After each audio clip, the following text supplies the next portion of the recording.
Well, I informed you earlier this summer that I was playing a simulated football game. You remember that? The ISFL, the International Simulation Football League. Yeah, and the listeners were fired up about it. You even had a couple in the A couple Discord talking the joiners. podcast. That's Yeah. right. Yes, it was very fun. So shout out to anybody on the ISFL that is still a regular listener of It's Always Sunny in Chiefs Kingdom. I appreciate you. And just wanted to update everyone that Jack Cannon, my quarterback Your extraordinaire, is about rookie to win. quarterback. Rookie quarterback's about to win MVP of the development league before the big show. So that's a lot of fun. It's voted on by your peers, and I'm running away. I can see the ballot results right now, and it's been a good year for Jack Cannon. I'm really fired up.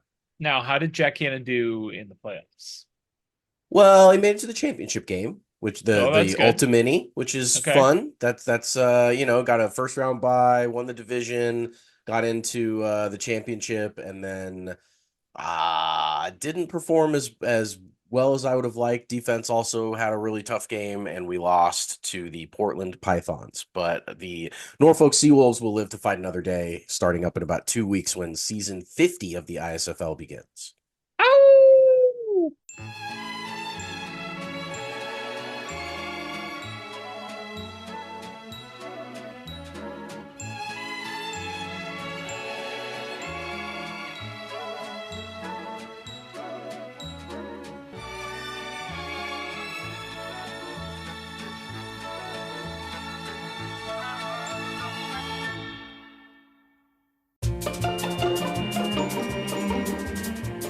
Welcome in to It's Always Sunny in Cheese Kingdom. I'm Austin. Find me on Twitter at RealBirdLawyer. Here with me, as always, my co-host Taylor. It's like is it like a Ratatouille situation with you and Jack Hannon? Like I was trying to describe. You're kind of the creator of Jack Hannon, but also you're. I mean, but you're not like it's not like Madden where you're like inputting information in him in the game. It's all simmed, right? So is it a I Ratatouille or is it not a Ratatouille It situation? is similar. No, it's not a Ratatouille. I wouldn't say I control him. But what I do is I influence his stats. So when I earn stat points through the game, I choose whether to put it in throwing power, throwing accuracy, intelligence, etc. And so he is a build of my creation, and I when I earn money to buy him new equipment and stuff like that, that all makes him better. So it's kind of like an RPG character, I would say, except for there's less control than it would be a traditional like tabletop RPG. At Taylor_Wit on Twitter, ladies and gentlemen. What's going on? Not much. I'm recovering from being sick the last couple weeks, so I'm still a little froggy sounding, and I might randomly mute without expecting to cough. But other than that, doing great and excited for both football and surprisingly in late August baseball. It's been a lot of fun. Mm.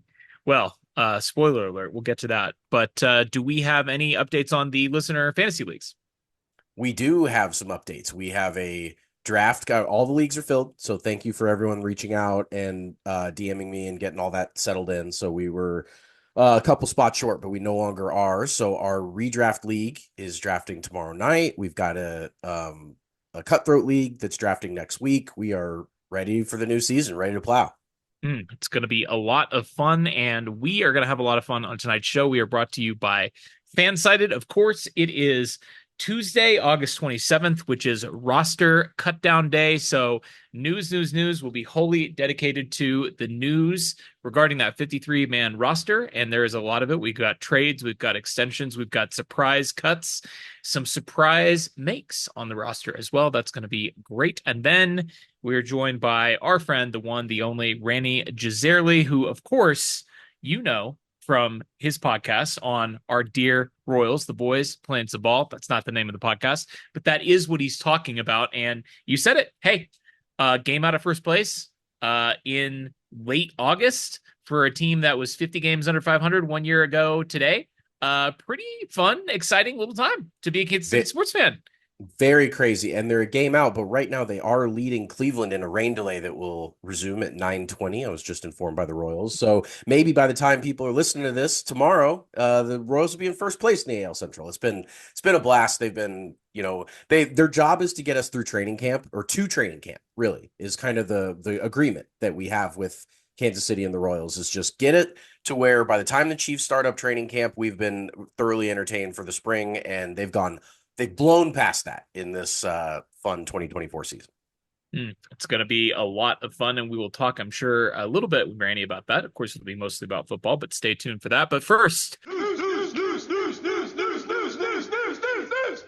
well, the Chiefs have a 53-man roster, Taylor, and I can't think of any better way to talk about all the news the past week, and there is a lot of it, than to just go through the roster position by position. Let's start with the quarterbacks. This one is easy. It's not surprising. Patrick Mahomes, of course, and the backup is going to be Carson Wentz. We've talked about this a little bit on the show, but I hope we never have to see him, Carson Wentz. But if we do, I'm kind of excited about Carson Wentz on this team. I think he certainly brings more upside than your Matt Moore, than your Chad Henne. And those guys, as we know, have done work in an Andy Reid offense, filling in for Patrick Mahomes over the last 3 or 4 seasons when he couldn't go. I mean, both of those, especially, of course, Chad Henne making big plays in playoff games for the Kansas City Chiefs in 2 of their Super Bowl runs, one of their Super Bowl runs, and then, another one where they didn't quite win the Super Bowl, but still an iconic performance against the Browns by Chad Henne. It's kind of exciting to have Carson Wentz back there. Yeah, it is. You don't want to have to see your insurance policy, but you still want a good insurance policy. You still want to be able to be covered as well as you can in case you need it. And I mean, like you said, it's better. He presents a higher upside, especially if it has to be for a longer stretch than one drive than some of the past Chiefs backups that have played significant roles on this team. So, yeah, I liked the signing at the time. I think it's a good fit. Might as well have a guy that was close to an MVP candidate at one time back there, and hopefully, as you said, as everyone thinks, hopefully we never have to see him play. But if you do have to see him play, at least you know that he's capable of going out there and doing some fun stuff. And you know what? I put this on Twitter last week, but I really enjoyed seeing Carson Wentz on the sideline. I Sure. Listen, I mean, some of this is of his own making, but the guy's had a pretty miserable time in the NFL, especially the last couple of seasons. And I thought it was really fun to see the camera cutting to him, after the behind the back pat, and just see him grinning his ass off, on the sidelines, laughing at everything that Mahomes is doing out there. I think it'll be a good presence there. Let's get to the running backs. Not really any surprise cuts. Deneric Prince, who we were both kind of high on just based on his athletic profile, but really didn't consistently flash in the preseason, and Luis Rees-Zammit, both cut. Luis Rees-Zammit, of course, has the option, and I would fully expect for him to come back to the practice squad under that International Pathway Program spot. He's kind of got a guaranteed practice squad spot, and the Chiefs can stash him. So I'm sure he'll be back. Two running backs make the 53, Isaiah Pacheco and Clyde Edwards-Helaire, who we have not seen in a couple of weeks, obviously dealing with some mental health complications. Two running backs. That's it. That's the surprising part to me, not necessarily who was cut, who was kept. Two guys. That's it. Well, I mean, I can hear the people clamoring now. Austin, it's 3. Austin. There's a third running back on this spot. So, yeah, it's 2, fullbacks. But it's all right. Sure. It's kind of 3. Let's talk about the man of steel, Carson Steele. Call him a fullback, call him a running back. He's the third guy in that room.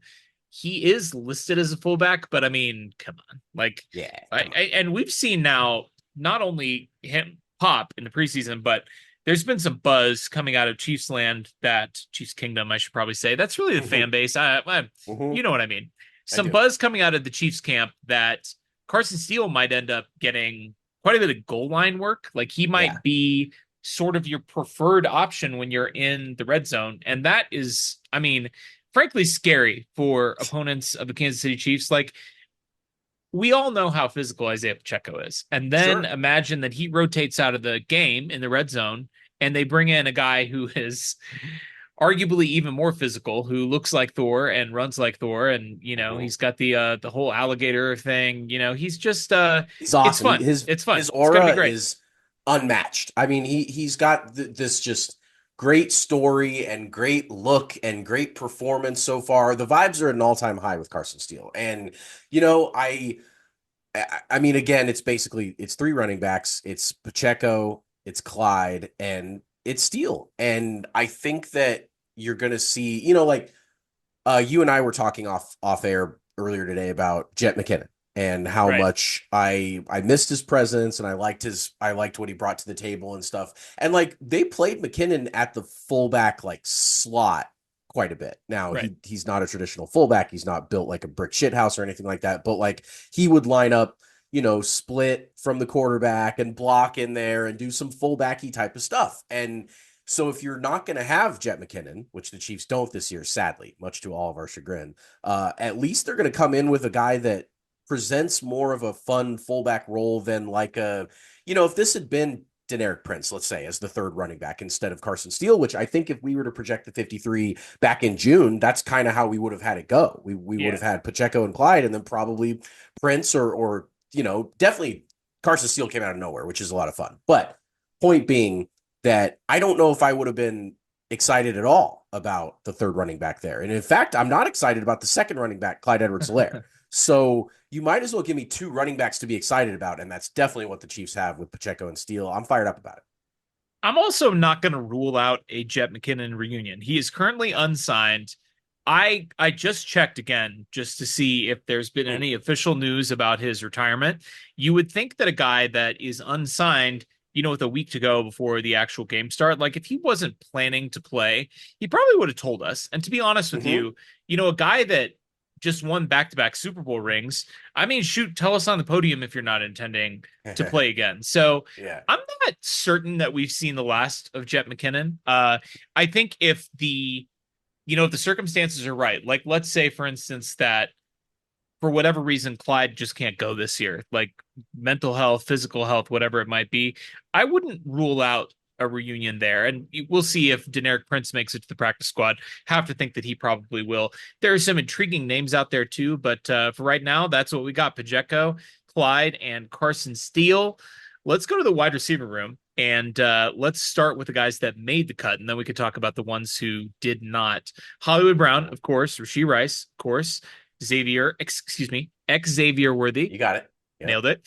Justin Watson, Sky Moore, and McCole Hardman at the bottom of the cut list. And new news, a familiar face returning to the Chiefs, Juju Smith-Schuster, recently cut by the Patriots and re-signed with the Kansas City Chiefs. Those are your 7 wide receivers. Yeah.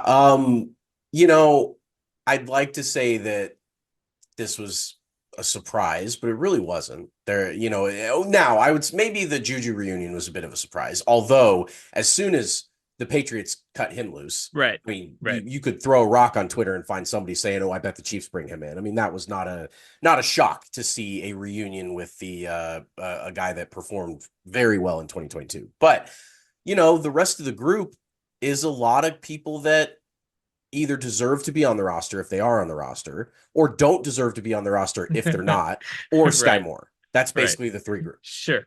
Yeah, no, that's great. Let's talk about Juju really quick. I was not shocked to see the Patriots release him because he wasn't healthy last year and he wasn't very good. And, the news out of Patriots camp was not super positive as far as, his ability to separate. But let's be honest. I mean, he was playing on the worst offense in the NFL last year and what Mm-hmm. probably will be one of the worst, if not the worst, offense in the NFL this year. We're only 2 years removed from him being the wide receiver one for this Chiefs team. 14 starts, 933 yards for a Super Bowl winning team in 2022.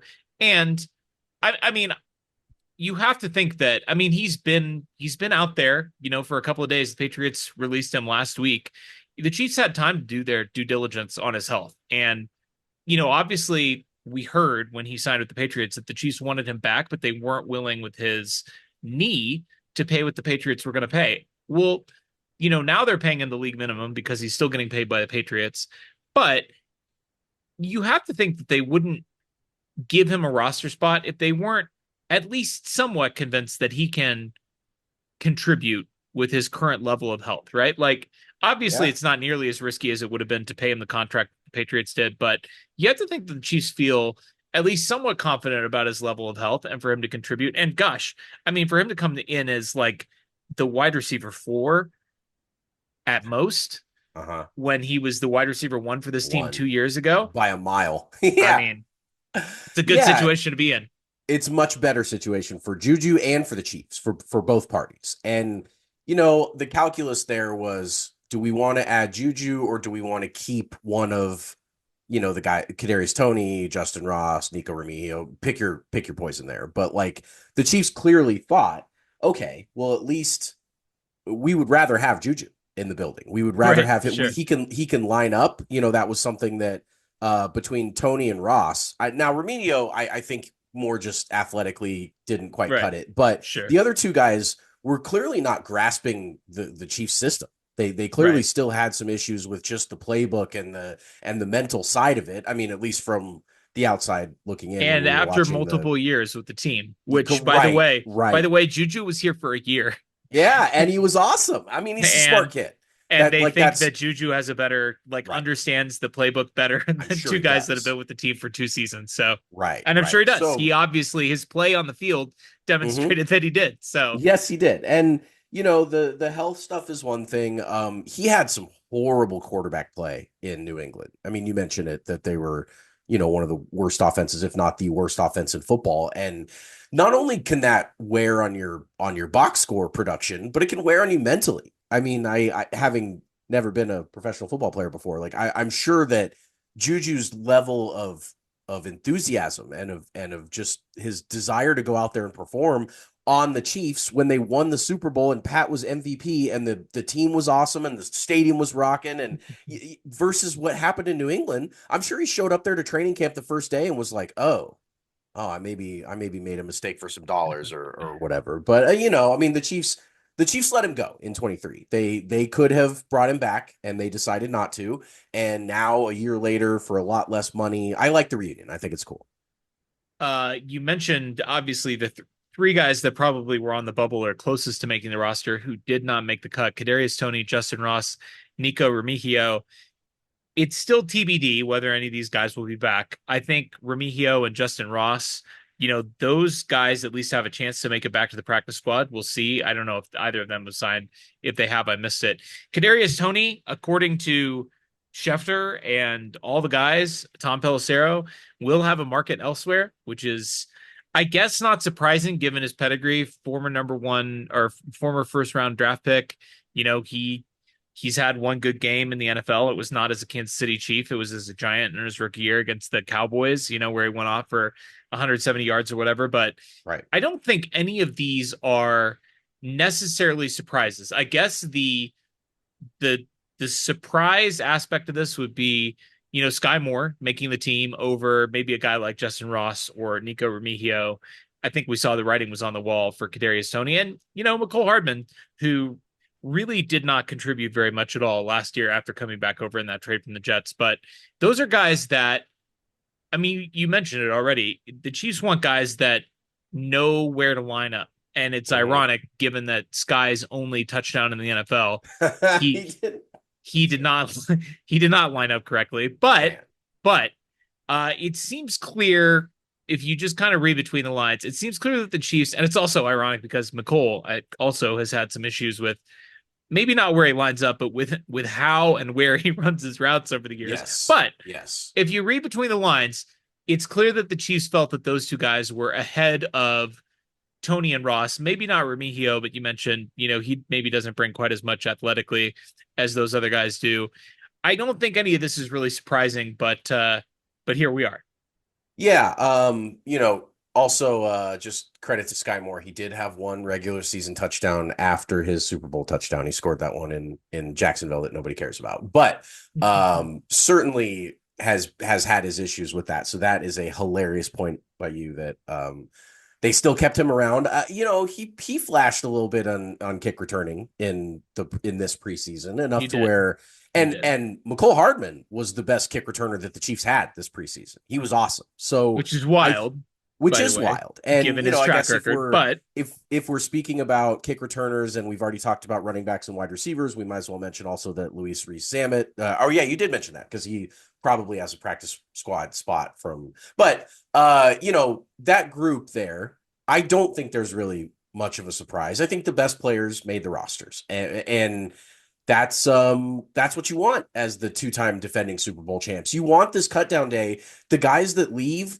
you want to be able to kind of see that they're still decent football players. They're just not good enough to make a championship roster like this. So I don't think, everybody that was super high on like Remigio, for example, is a great example of a guy that, yeah, I get it. He was a new face, and it's really fun to kind of cheer for these new faces and to see him Especially succeed. when And you're rooting for them to make the team over McCole or Sky Moore. I yes, mean, yes, like, or guys that have driven you nuts for the yeah, last we couple of know years. who those Kadarius guys are. Toney, all So, those guys. Exactly. I, yeah, I was happy to see Kadarius Toney just because I'm done with cheering for the guy. Like it's yeah, fine. He's, it's too frustrating. And we were probably two of his bigger, I would imagine, bigger champions throughout his Chiefs career, just as far definitely, as the definitely hype would. and the fit, how it could have been. It could have been really cool. It absolutely could have worked out. The vision by Veach there was great.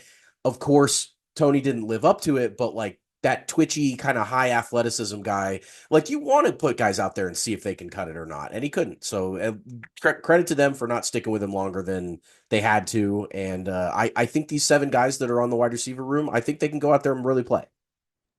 Yeah, I mean, at the very least, having Sky Moore and McCole as the last two wide receivers on the roster is a huge improvement over where the Chiefs have been when Over those having him guys as the were first two. wide receiver two, wide receiver three the last couple of seasons. Yeah. So that really speaks to the job that Brett Veach has done turning over that room. Let's look at the tight ends. We've got four: Travis Kelce, Noah Gray, and Jared Wiley. And it looked for all the world like the Chiefs were going to break today with 53-man roster that included only three tight ends. But then they sent a conditional 2026 seventh round pick to Dallas, which is Eight almost dollars. it's one pick off. It could have technically been a 2027 seventh rounder, and that would be Yeah. the lowest value pick. But this is the second lowest possible pick that you can possibly trade in the NFL. A conditional seventh, 1 year or 2 years out from where you're at right now. Peyton Hendershot is now a Kansas City Chief, and he is the fourth tight end in this room. Interesting. I like it. I like it because unlike Irv Smith, who kind of did a lot of the same stuff that the other three guys do, as far as he was more of a Pass slender pass catcher. Yeah. catching tight end. And Peyton Hendershot's a big boy. He's like Yeah. 6'4", 260 or something like that. And he's apparently a special teams guy. Like he's going to be out there on the kick blocking and all that stuff. And so I do think that this is more of a Toad pick than a tight end room. Like he'll sure technically he'll play tight end, but really he's a special teams guy and he's a bigger guy. And I think that they probably didn't see much of a future for Herb Smith on this team based on Jared Wiley's development. Like Jared Right. Wiley's been a Right. dog, and Right. if he had maybe been kind of slacking a little bit, or if they were a little worried about his development, I could have seen Irv Smith fitting into his type of role. But between Kelsey, Gray, and Wiley, you do not need Irv Smith on this roster. So get a big guy in there that can block. Yeah. And Nate Tice, now formerly the Athletic, now of Yahoo, he tweeted out earlier today, actually can play in line a little bit, way more useful TE than you usually see available on cutdown day. So that's fun. I mean, Yeah, I like that's good. useful tight end. And Uh-huh. that the Chiefs are probably going to run some kind of direct snap to Peyton Hendershot, and he's going to be the new Yes. Blake Bell. Like that won't go out of the playbook. It won't work because it stopped working like 3 years ago. But Yeah. that play is staying in the playbook, and it will be They're, Peyton Hendershot running at 100%. he's gonna run it out of the Hender shotgun, or they'll do something cute there. Yeah, they will. It'll be great. Offensive line, 10 guys. We've got your five presumptive starters, and I say presumptive. We've got four spots locked in. Kingsley Sua Mataia was the highest rated rookie pass blocker in the preseason per PFF. Obviously, with Wanya Morris being a little bit banged up, it seems like this is Kingsley's job. It hasn't been officially announced, but you have to think he's going to be the week one starter at left tackle. You've got Joe Tooney at the left guard spot, Trey Smith on the right side, and Jawan Taylor, of course, at right tackle. And that leaves the highest paid center in the NFL, There you go. Creed Humphrey. Those are Man, your starting. Those are your starting offensive linemen. And pretty Creed, good. highest paid guy in the NFL. Pretty good group, pretty fun. That was great news to break right before the Chiefs' last preseason game that he beat the average AAV for the next highest center by four and Yeah, a he blew half it out, million blew it out of the dollars. water, blew it And out of the he water. deserves it. He's a monster in there, and it's long time. I mean, I guess not a long time coming because he's still young, but he's earned it since the day he walked in. I mean, he took over as the center, and other than some concerns that some people have had about low snaps, which Which he's been certainly working have, on. He's yeah, he's he changed changed his his grip. yep. Yep, he's trying to get that ball up a little bit higher, but other than that, he's great, and I'm super excited for Creed, and Trey Smith's probably right around the corner, I would imagine. For those of you who may not remember this fact about Creed Humphrey, he is the most athletic center That's in right, the history of the NFL draft. number one. His relative athletic score is a 10, which means he has a 100th percentile relative athletic score, which means he is more athletic than any other center that has ever done athletic testing ever, going back to the late 80s. So, a pretty good guy to have on your team. He plays like it. He obviously is a leader on the team.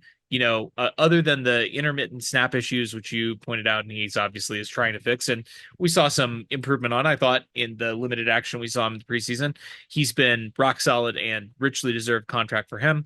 The backups, or the presumptive backups, I should say, since we still don't know about the left tackle spot, but you've got the aforementioned Wanya Morris, you've got Mike Caliendo, Hunter Norzad, of course, who the Chiefs like his versatility, Ethan Driscoll, and CJ Hansen. Really the only notable cut here, and not notable because it's surprising, but notable because he was a third round pick a couple of years ago, is Lucas Niang.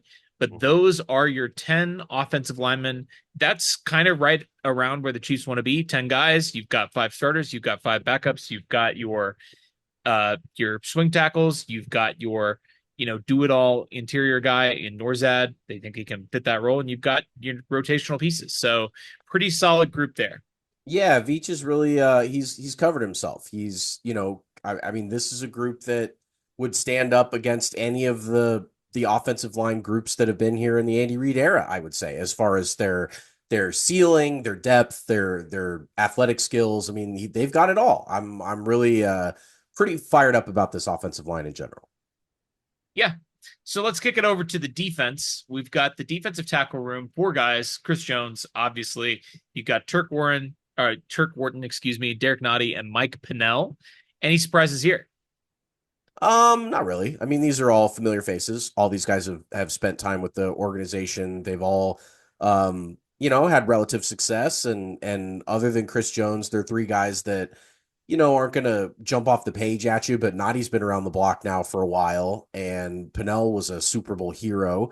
And Turk Wharton, still a young guy and has shown some upside. He's had some injury history, but I mean, all the guys are certainly serviceable. I don't know if you would call this the best interior defensive tackle room, around. You've got one superstar and then three guys that can show up to work, and that's fine. Yeah, and of course the Chiefs do have, we'll get to the defensive ends in a second. They do have a lot of guys on the outside that can kick inside. I mean, pretty much Right. every guy in this defensive end room that we'll talk about in a second has that kind of flexibility, allowing you to get, your best 4 or your best 5, depending on what kind of front you're playing, or your best 3 on the line if you need to do that. Mike Pinnell is a cool story, and I feel like we're not talking about it enough. We just talked about him last week, obviously, when we were recapping the Super Bowl win, but you said it. I mean, a Super Bowl hero who, again, just to reiterate, I mentioned it several times on the last podcast, was not playing football midway through Yeah, last season, and then crazy. showed up and was absolutely mossing Trent Williams, future Hall of Famer and one of the greatest tackles of all time, in the Super Bowl. It's cool to see him get a full-time role back with this team again, even at his old age. The defensive end room, 5 guys: George Karlaftis, Mike Dana, Malik Herring, Felix Anadike Uzama, and who is this? Cam Thomas. The Chiefs traded a 2025 seventh round pick to Arizona for Cam Thomas. He is a big, spagsy defensive end who is going to beat you more with power than he is with speed and bend. 87th overall in the 2022 draft, so a third round pick just from 2 seasons ago, and had 3 sacks his rookie year. Didn't do anything really last season. He was dealing with a little bit of injury stuff, from what I understand. But he had 3 sacks and 10 pressures in the preseason this year. So I mean, the guy's healthy, and I mean he fits a type that Steve Spagnuolo has, and I mean, for a seventh round pick, seems like a really a pretty strong addition to this defensive end room. Yeah, I like this. I hadn't really he wasn't on my radar. But as soon as the Chiefs pick him up, he switched defenses after his rookie year where he had a good rookie year, switched from a 3-4 to a 4-3, and sometimes maybe learning a new playbook 2 years in a row, maybe that's not a ideal thing for a young football player to do. And I do think that he like you said, Spagsy, right? Like he's just a guy that you kind of based on his measurables and based on the profile and what he can do, he just feels like he fits this team. And again, they traded a seventh, so it's not a big splash trade by any means, but it's a draft pick, and it's a draft pick that they would have otherwise spent on trying to get another young guy into the room. So they like him enough to do that. We'll kind of see if he ends up getting some play. I mean, this defensive end room in general, I think everybody's pretty pleased and pretty high on Karlaftis's development so far. He was Yeah, a little for raw, sure. but has really turned into a fine defensive end in the NFL. And Mike Dana motors and gets after it and definitely shows some pop. Maybe not as consistent as you would think for like a guy on a team that, I mean, this defense was basically second across the board in most metrics last year on defense. They were an unbelievable defense.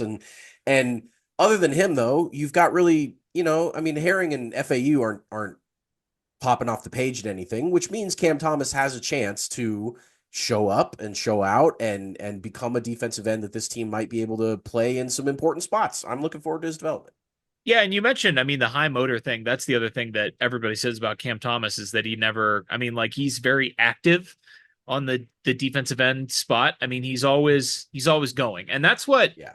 that's what George was his rookie year, right? Like he wasn't necessarily effective, but damn it, he showed the effort. Yeah, he did. And Karlaftis has really developed into a really nice piece. And Cam Thomas has the measurables to be able to continue to develop. And this has really been, a part of the Chiefs roster that I think has overperformed relative maybe to their talent level. Yeah. So it's going to be interesting to see what they can get out of him. And then, of course, BJ Thompson is kind of in that defensive end linebacker pass rush specialist area. He's on the non-football injury list after he was dealing with that cardiac arrest incident. Scary there, but it sounds like he has a chance Yes. to play this year. And then of course you got Charles Omenihu. He's on the pup list, so he'll miss at least the first 4 games. But they're on track for a November return for him, which considering he blew out his knee in the AFC Championship game would be great if they're able to get him Yeah. back and get him healthy in November, have him playing December, January down the stretch, getting him ready for that playoff run. I mean, adding Omenihu to that group of defensive ends, I don't know, that's a pretty good group. I feel pretty good about those guys. Remember him and that situation when it comes to like trade deadline time, because the Chiefs are going to consider him just like a deadline addition. And Right.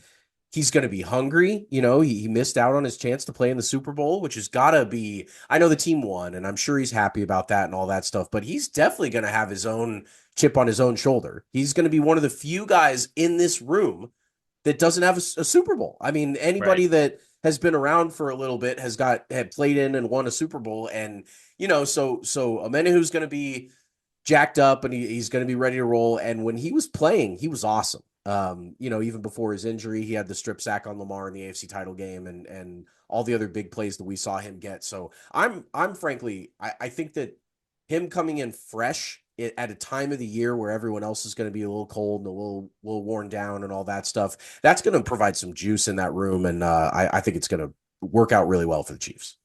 On the linebackers, we've got 5: Nick Bolton, Drew Tranquil, Leo Chenal. No surprises there. And then Jack Cochran and Cam Jones rounding out this room. I mean, no real surprises here. This is kind of what we expected to see with the linebacker room. And really, I mean, that top three, you feel pretty good about that. You've got Gay out, but you think Leo Chenal, after he balled out in the Super Bowl, is probably ready for a bigger role there. And Drew Tranquil in his second year in the system. And he obviously did a great job filling in for both Gay and Bolton at various points last year when they were banged up with injury. So, nice, tidy little linebacker room. Probably not the most talent the Chiefs have had there over the last couple of seasons, but still a solid group. Yeah, sure. I mean, it's I, I'll miss Willie Gay. I liked his personality. I think he was a good athlete and could play side to side and all that stuff. But that being said, it was kind of an embarrassment of riches for the Chiefs at linebacker with Bolton, Tranquil, Gay, and Chanel. Like that Sure. was just too there was too much talent there to stick around for very And I long without mean, somebody trying to go get a two second round contract picks and somewhere a third else. round pick. I mean, Yes, they yes, invested in it, they and they did. invested in it and they brought in talent. So And it paid off, and they won back-to-back rings. Willie won plenty of games here in Kansas City, and then went and got a decent contract with New Orleans. So I mean, I think that the linebacker group, like you said, maybe not the most talented. The Chiefs have had some baller linebackers over the last 10, 12, whatever years, and I like Nick Bolton, I like Drew Tranquil, I like Leo Chanel. I think they're going to play fine for this team, and that's what you need. absolutely. So the cornerback room, which we were interested in throughout camp, ends up being pretty chalk, but we do have a couple somewhat surprising names there at the end. Trent McDuffie, Jalen Watson, Joshua Williams, Nazi Johnson. Boy, Brett Veach really knocked that draft class out of the park. Right, Those are all your right. 2022 defensive backs, and they are all going to be playing major snaps for the team this year. You've got Nick Jones, and then probably the most surprising name that ended up making the roster for me anyway, Chris Roland Wallace, an undrafted free agent. That means Echo Boyedo, who you liked quite a bit, got cut. And then sixth round draft pick from this draft, Kamal Hadden, does not make the cut. Hope he gets back onto the practice squad because he was a guy whose athletic profile we kind of liked, but pretty unsurprising cornerback room with the exception of Chris Roland Wallace making a late push and making the roster.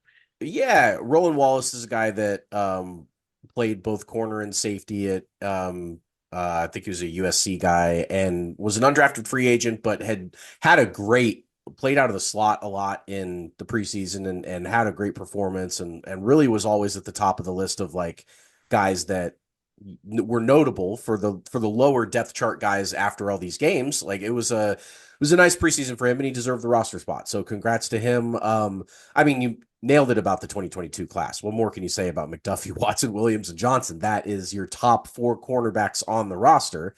Um, you It's know, crazy. Nazi got hurt. We'll see kind of how he bounces back. What they do about just kind of the transition from inside for Trent McDuffie to the outside, or if they're going to do that, or if McDuffie's still gonna play inside, and maybe they'll roll with both Watson and Williams outside, or so. I mean, I don't know. Spags is a wizard, and whatever he comes up with this group, it's going to work out, and that these corners are all going to develop probably better than they would have in any other spot in the NFL. I mean, again, we've brought this up time and time again, but you just have to trust this whole brain trust with the Chiefs and with the DBs and how they've developed them and how they've drafted them and spotted the talent. And yes, I'll miss L'Jarius Sneed. Of course, I'll miss L'Jarius Sneed. He was a baller, and I'm glad that he went and got a bag. But like maybe it wasn't all about L'Jarius Sneed. Maybe a little bit of that was about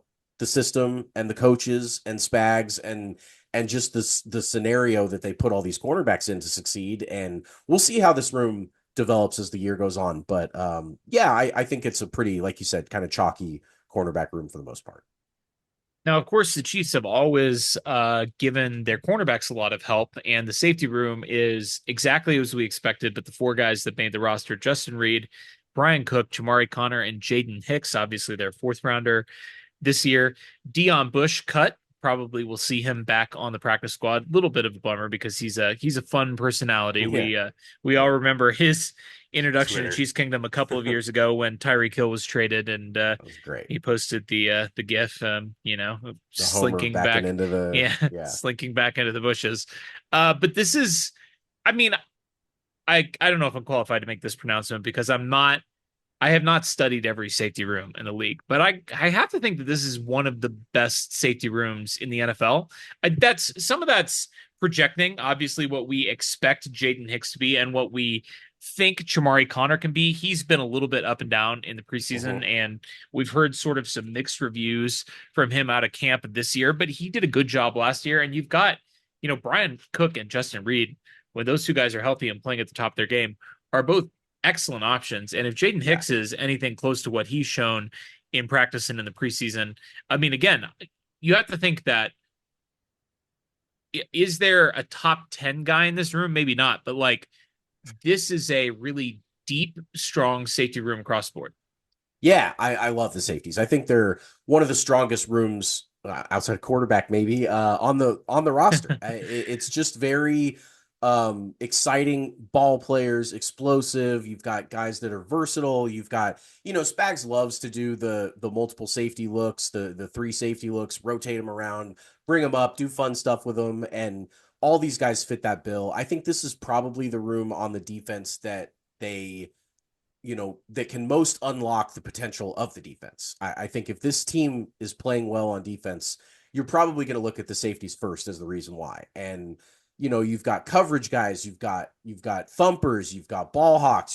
They kind of have the whole thing run, and that's without Jaden Hicks possibly being another superstar in the making in the secondary. That I mean, like you said, if he's anything like what he's the early returns, if he's 75% of the early returns, he's going to be a Pro Bowler. So like, Yeah, right. let's get it fired up and let's see these safeties go to work. And I love this group top to bottom.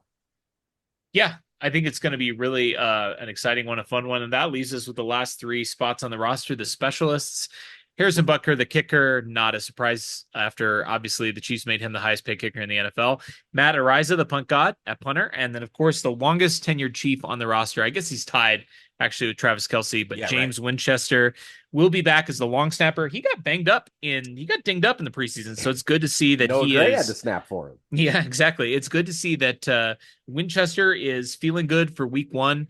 I mean, I feel really good about this room as well. Obviously, the long snapper, he's the longest tenured player on the team. Matt Ariza showed some real juice, which is not surprising given his pedigree. And we've been very open about the fact that Bucker is the best kicker in the NFL at this Yeah. point. So shoot, pretty good little room there as well. I mean, is this not the best trio of specialists in the NFL? If Yeah, it's not, it's got to I be, don't right? know. I mean, you know, uh, I no disrespect to the punter for the Ravens, Jordan Stout, who I don't really know, too much about, but like just given given Butker's the best in the NFL, given that James Winchester is a 11-year or whatever it is vet that clearly Who we never talk we about, by never the way, which know, means he's which an is elite. the Yeah, like that's the perfect point of a job. long snapper, right? Yep, exactly. If we're not talking about Winchester snaps being too high or to the side or whatever, if we're not talking about like we were talking about Creed Humphrey snaps for a little bit, then you know that he's doing it. And I mean Matt Ariza, all the kid did during the preseason was just boom him. I mean, he's got the leg that everybody advertised him to have. And it's a lot of fun. That is your 53-man roster. And by the way, that is the fourth youngest roster in the NFL. I Uh, mean, for that's unfair. for back-to-back defending Super Bowl champions, to also have the fourth youngest roster in the NFL. I mean, it's going to be a grind. It's going to be a long season to three-peat. When you played all the extra games the Chiefs have played over the last couple of years, it helps to have guys who are young with fresh legs. And we all know it. We're both on the back half of our 30s. We're not professional athletes. The body was more willing and it was more able to recover in the 20s than it is now. This is an astonishing feat, frankly, by Brett Veach and the front office guys to have the fourth youngest roster in the NFL playing for the chance for a three-peat. That's going to do it for the news. Joining us now on the program, of course, we are excited to have back anytime it's Chiefs hype season. You know him, you love him from work either on the Ringer or probably over the years covering the hottest team in baseball, the Kansas City Royals. It's Rany Jazayerli at Twitter or X at Jazayerli. And please check out Kaufman Corner wherever you get your podcasts. He does a great job with Seren Petro on covering the Royals. It is Rany Jazayerli. Rany, how are you tonight? I am well, guys. The Royals just won their third in a row and moved into first place uh, Woo. against the Cleveland Guardians. Incredible. I just want to make it clear. I was ready to do this podcast before the game ended because I'm a professional, damn it. But no, Yes, you Taylor, are. you're like absolutely not. The Kansas City Royals are on my television, and That's I right. am not starting this podcast until they win this game. So, um, we are in heady territory, guys. We got defending Super Bowl champs, and now the hottest team, whose playoff odds are probably over 90% as Yeah. I speak. This is not something we have seen very often in our lifetime. Both teams No. being this good at the same time. And with the the new MLB kind of playoff system and bye system, since the last time the Royals were relevant in the playoff race, they might skip the wild card round entirely if they win the Central. So it's definitely a lot of fun stuff on the line. Before we get into the football stuff, where the podcast is about, we definitely would be remiss if we had you on and didn't talk a little Royals hype. You tweeted earlier that the Royals only have only the third trio in franchise history with 94 or more RBI each. There's still, I mean, it's August 27th tonight. There's still a month left to play. Which group on the team has surprised you more? The trio of Bobby, Vinny, and Salvi, or the starting rotation? I mean, it's got to be the starting rotation. I mean, Yeah. I don't think nobody expects Bobby Witt to put together what may very well be the greatest season in Royals history. But we certainly knew before the season he was the most talented Royals position player since at least Carlos Beltran. And Vinny and Salvi are having good years. Salvi certainly more than Vinny, and a really nice season for a guy who's 34 years old. But I don't think anybody's playing out of their mind among that trio. But the rotation to be this good, 1 through 5, really 1 through 6 now. Even trading for Michael Lorenzen and having he came into today's game with I think a 1.99 ERA as a member of the Royals rotation. Um, and that rotation has stayed healthy, and every single pitcher in that rotation has been good to great. Someone like Seth Lugo is kind of backed up a little bit the last month or so. Michael Wacha has taken the reins and has been one of the hottest pitchers in the sport for the last 6 weeks.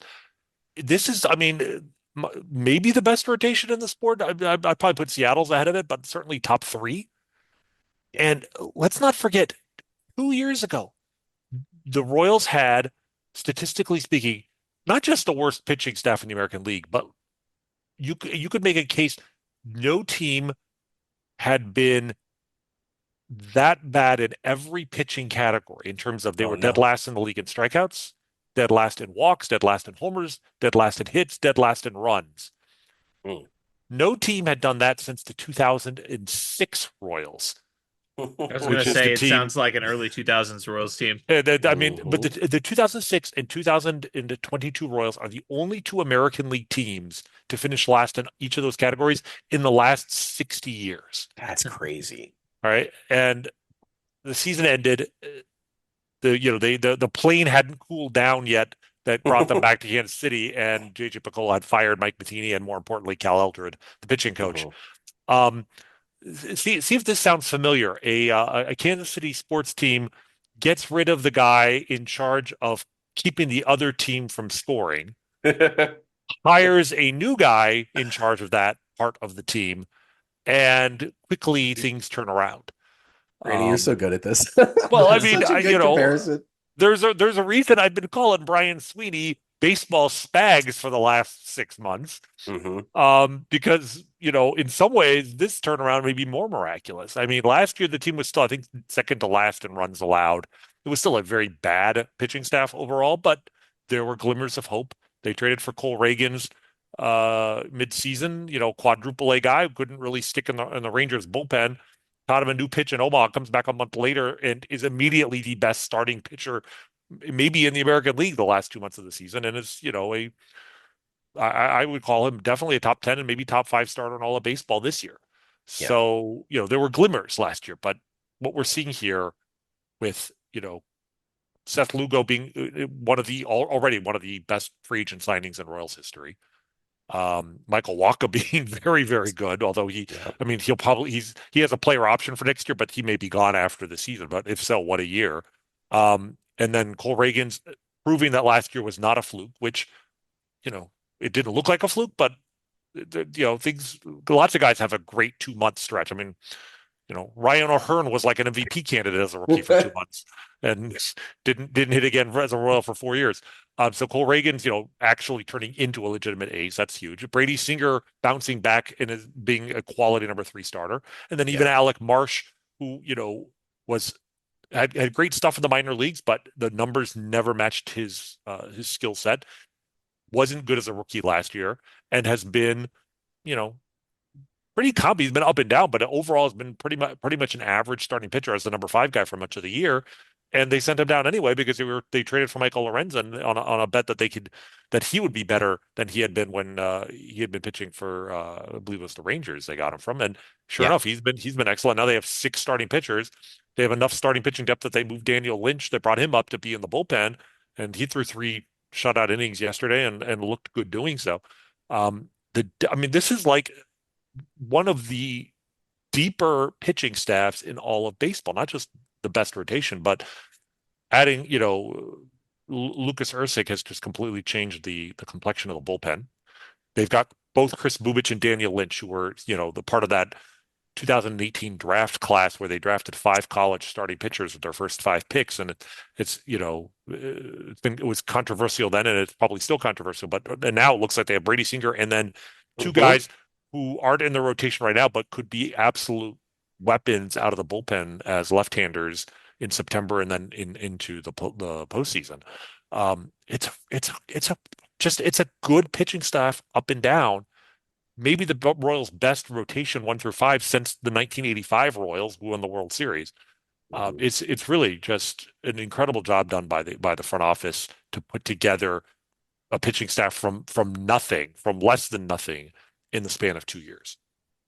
Well, real quick, where would you slot Lucas Erceg into the 2014 back end? Would it go Ooh, HDEH? Would it oh, go that's a good question. HDHE? He's unbelievable, Rany. I He mean, he has been phenomenal, and I mean we knew he his was stuff's disgusting. talented when we got him. What's interesting is the big change is this is a converted position player, right? Yeah, He was still a position shortstop, player up right? until looking. I think he was still hitting up until 3 years ago. Yeah, he was still Yeah, and took to the mound pretty quickly, but 3 years ago he was in Double A, pitched for the first time and was not impressive at all. And one of the issues was his command. He consistently walked over five batters per 9 innings at every level up until this year. So even last year, as a rookie in the A's bullpen, walked 36 guys in 55 innings. yeah. This year with the A's, he dropped that to a walk rate of about one every 3 innings. But so you could see the command coming, but you couldn't be sure that it had clicked. And oh yeah, it's clicked. I mean, he walked a batter yesterday. It was the first batter he walked as a member of the Royals. So you combine 99-mile-an-hour heat with that kind of command. And Hmm. that's you sometimes see this with relievers who are just, who've got great stuff but are just wild is sometimes they can harness that control overnight. Something clicks, whether it's with their pitching motion, whether it's mastering a secondary pitch that batters have to recite, so they're more likely to swing at pitches outside the strike zone.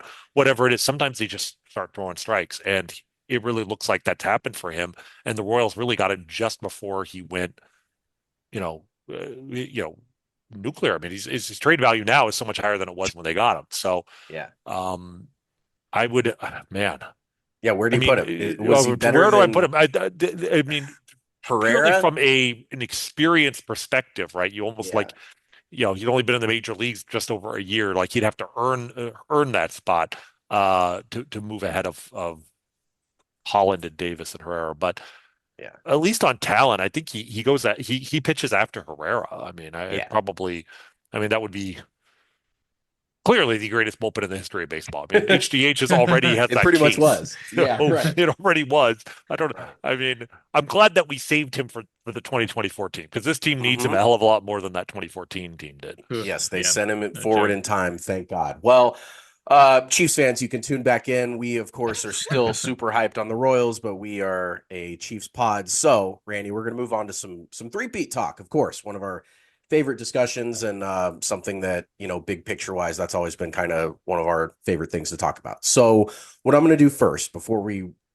really get into the questions, is I'm just going to summarize the 8 teams that won 2 Super Bowls and kind of what happened to them and why they didn't three-peat, or at least what happened the next year, and just for fan education, listener education, to make sure we're all on the same page. The Packers won the first 2 Super Bowls ever in 66 and 67. They missed the playoffs in 68 entirely, going 6 and 7. Missed their opportunity to three-peat.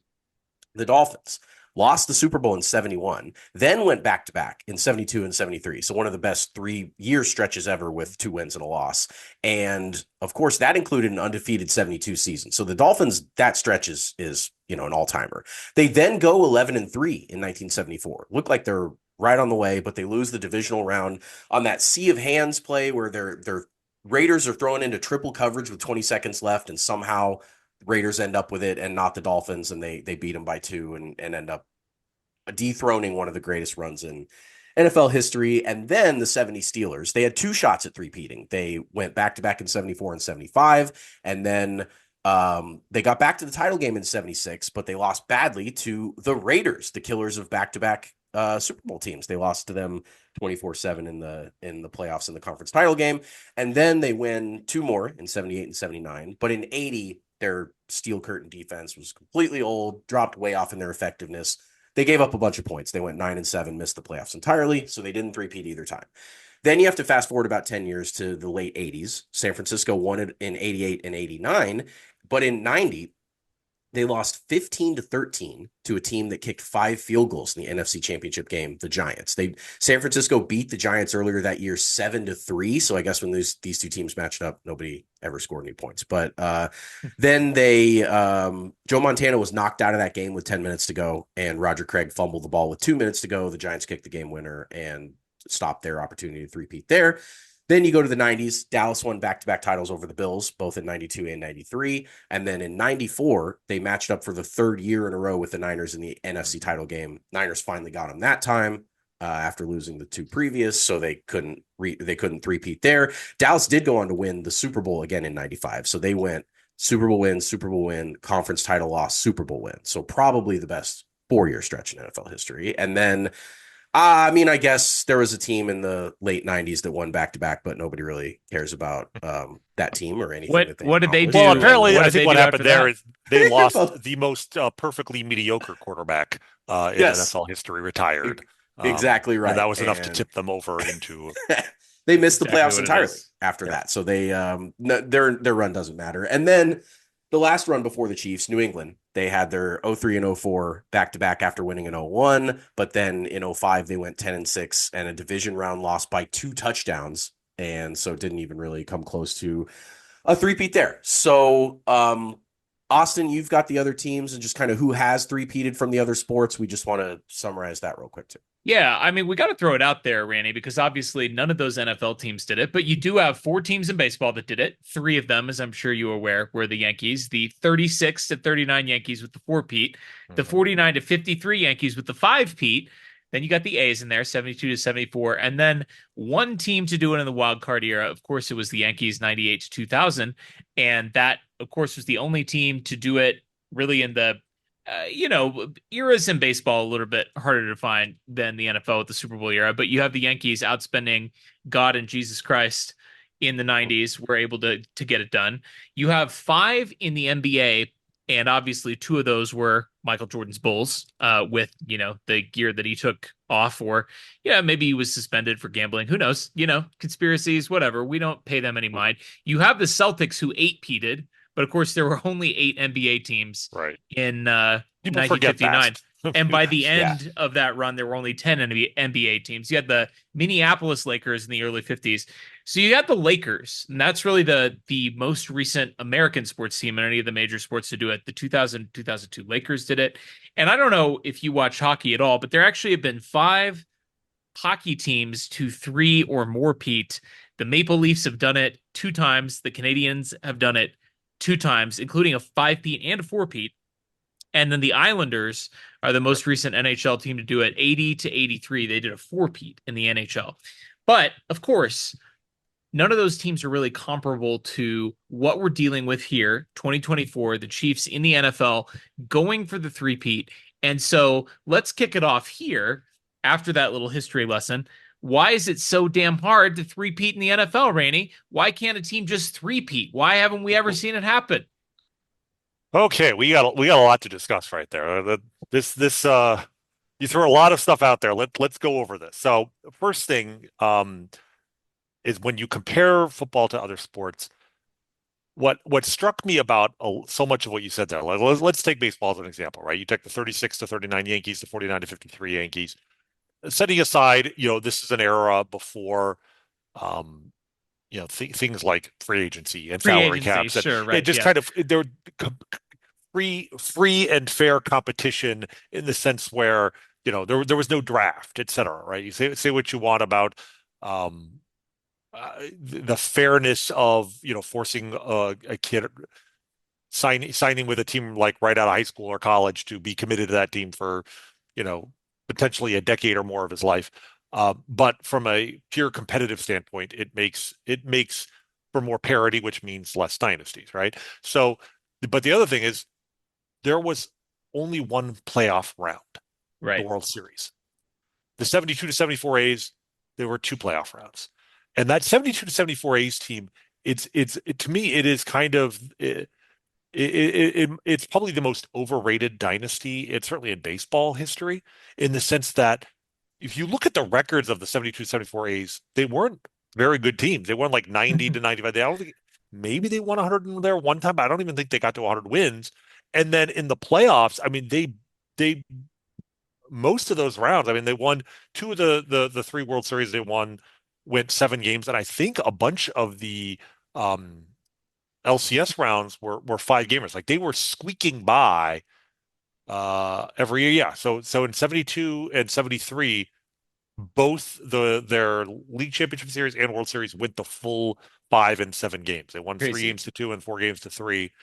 And yeah, they won 92, 93, and 94 games. So it just got sometimes you just get lucky. I mean, there's a lot of luck involved in that.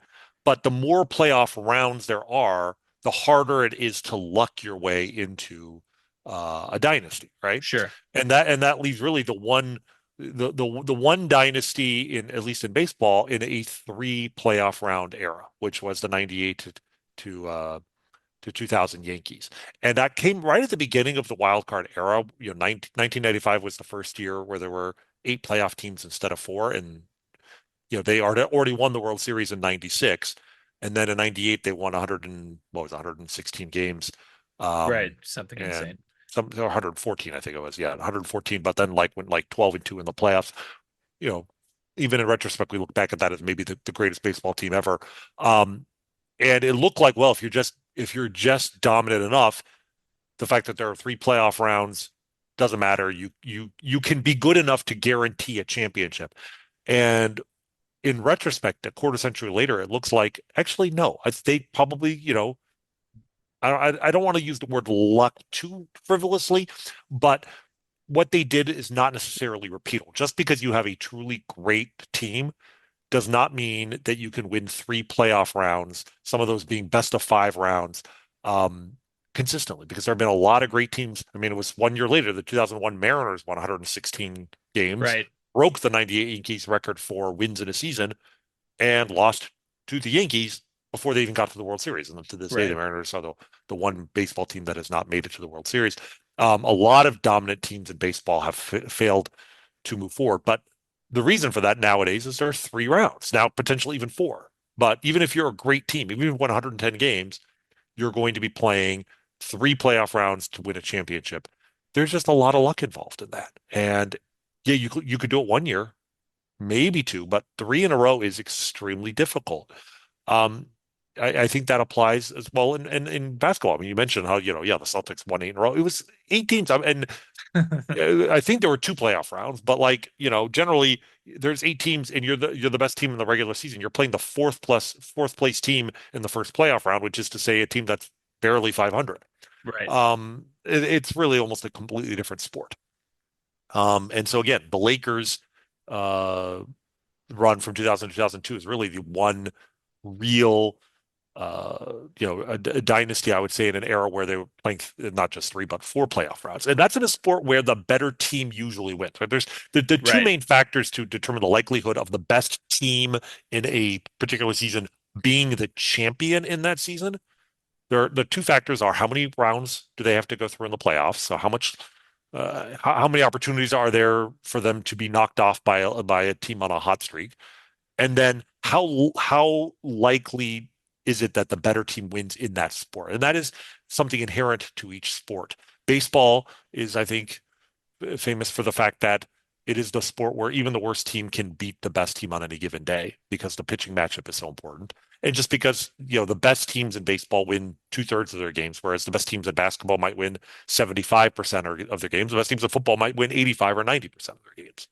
So, um, in basketball, the better team usually wins. Home field advantage also usually matters. So you have um, a built-in advantage there, but you have to go through four playoff rounds. Right. In baseball, you don't have to go through four, but you have to go through three, and the better team only wins maybe 60% of playoff series. You put all of that together, it's harder than ever in any sport to put together a dynasty as defined as three championships in a row because there are more playoff rounds. Now there's, more in baseball. Now there's seven playoff teams in each conference in football instead of six. So now the number two seed, if you're one of the top two teams, you're not guaranteed a bye, right? So they've made it harder in that regard. And you combine that with the fact that in football, the better team usually wins. Home field usually matters. It's maybe not as important as basketball. But when you put all that together, it really lends the case that what the Chiefs did this past year is one of the most impressive playoff runs we've ever seen for a team Hmm. trying to establish itself as a true dynasty. Because even though, we could say on paper they were, the core of that team is still the greatest team in football. They did go 11-6, right? They had by their standards an off year. They had Yeah, what. they aced it. They Yeah, just kind of well, but they coasted but they and also ended up with a three seed, right? Like they were not the best team in the regular season. They had to go on the road twice, and when the lights went on, it didn't matter. So the question is, does the regular season, like, does it matter at all that the Chiefs have to play three or four playoff rounds? Does it matter that they have to go on the road when they have Patrick Mahomes? And I think certainly the league thinks that after what they did last year, I think the league is scared to death if they're going to do it again. Like I don't think anybody is taking lightly the fact that the Chiefs could be the first team in, like you said, American sports in 23 years or so to pull off a three-peat. I think everybody realizes this is absolutely on the menu this year. it's crazy because obviously, unlike any of those other sports, you have a single elimination playoff format, and yet at the same, which of course would think lend itself to, I mean, it would make it more difficult in a single elimination format. The odds of the worst team winning should be higher, right? Because it's a single game, anything can Hmm. happen any given Sunday, and yet, as you point out, the best teams win in football at much higher rates. I mean, we have teams with 800, 900. We have undefeated seasons, for these teams. Part of that's because they play fewer games. But I mean, you look at a team like the Patriots and, they're winning games and playing in the conference championship game every year. And now you have the Chiefs doing the same thing. So turning to the present, if you're making the case for the Chiefs being the first NFL team to three-peat, where do you start? So the one of the things I want to point out is I was actually really interested when you're going through the list of NFL teams that had won two but didn't win three. There was I thought a really interesting common thread Hmm. that ran through. So you could divide up the teams into two groups. One was just the teams that ran out of steam and got old, their quarterback retired, et cetera. We'll put those aside. Those are the teams. I mean, I don't think anybody expected the Broncos to three-peat after John Elway retired after the '98 season, right? So, but the teams that actually looked like they had a chance to do it and fell short, and a lot of times they fell short valiantly, like losing in the playoffs, sometimes in the Hmm. conference championship game by, in a close game. The 49ers against the Giants, was it the Dallas Dolphins against the against the Raiders, 49ers, and the Steelers Dolphins against against the the Raiders. Raiders. Yeah, right. Both of them. What is the Yep. common thread there? They all lost to an exceptional coach. Yeah. Like we forget this now. John Madden is one of the greatest football coaches in NFL history before he became arguably the greatest football announcer who ever lived. Hmm. And those Raiders teams were phenomenally coached, and he took down both the Dolphins and the Steelers in their run for a three-peat. Yep. Um, and then the 49ers, you mentioned it was like, the Joe Montana offense, they just crushing everybody. Um, they had scored 28 points in their previous playoff game, to lose 15-13. Who's the defensive coordinator for the New York Giants? Bill Belichick. Sure. All right. Yeah, Bill Parcells is right. the head coach. Belichick is the defensive coordinator. The He's following okay. week, yeah, he's okay, exactly. And the following week, one of the most famous defensive game plans of all time allowed them to beat the heavily favored offensive juggernaut Buffalo Bills 20-19 on when Scott Norwood missed the field goal. But the Giants were able to get to that game despite not scoring a touchdown in the NFC Championship game against the freaking San Francisco 49ers. Great coaching. So when listening to that list, what was going through my mind is who's the great coach that can stop the Chiefs this year, right? Like that's Hmm. the thing we have to think about here. Mhm. And there's no shortage of candidates, but do you worry about John Harbaugh with the Ravens? Is it, I'm trying to think of who's the coach out there that has Andy Reid's number. I'm not sure. It's not Bill Belichick because No, he's Andy has he's Bill's number. podcasting. Right, Well, exactly. yes. Well, Both, No. yeah, both because he's not coaching and because Andy's so good against him. Well, that's the thing. I feel like, Andy has acquitted himself very well against the greatest defensive mind ever. Um, Mhm.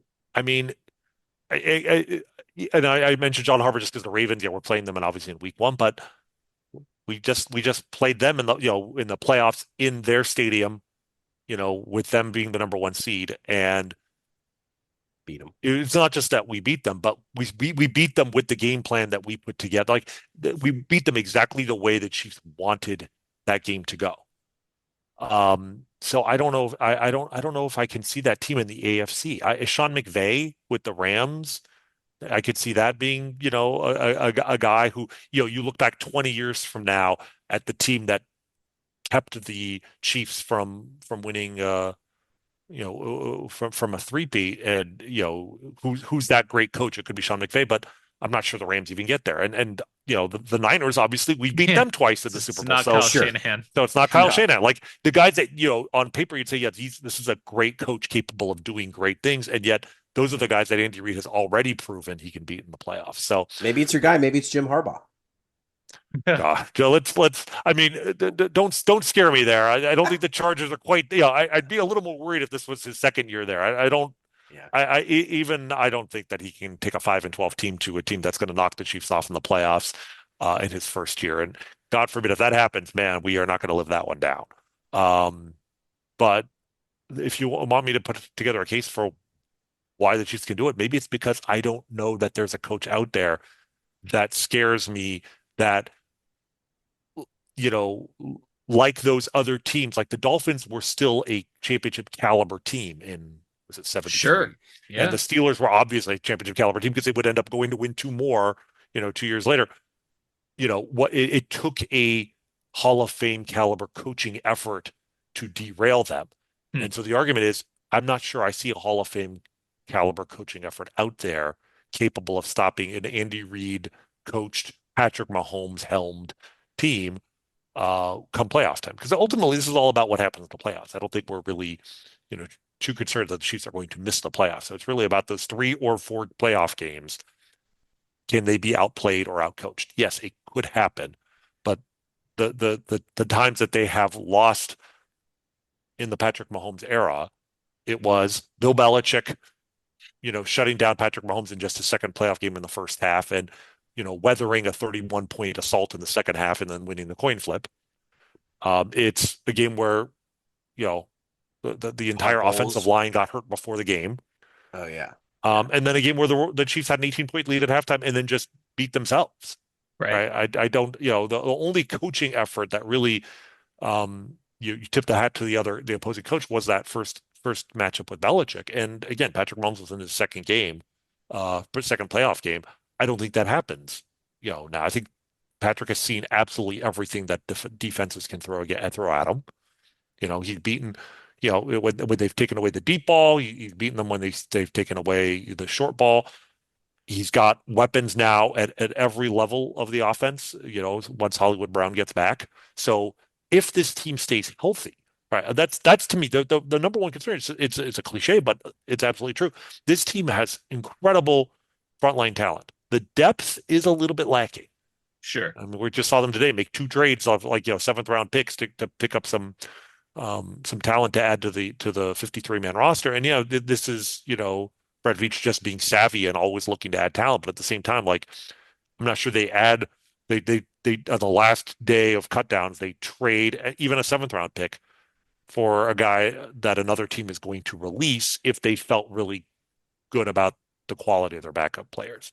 So that concerns me. That's the one thing that really that worries me. But the frontline talent here, the way the offense is constructed, the way they have the deep threat in the wide receiver room with Xavier Worthy, they have Hollywood Brown who can play, the more mid-range game, and then Rashee Rice who can, is starting to master not just man but zone, and then of course Travis Kelce is everywhere. It's just like they have a guy for every level of this that Patrick Mahomes can throw to.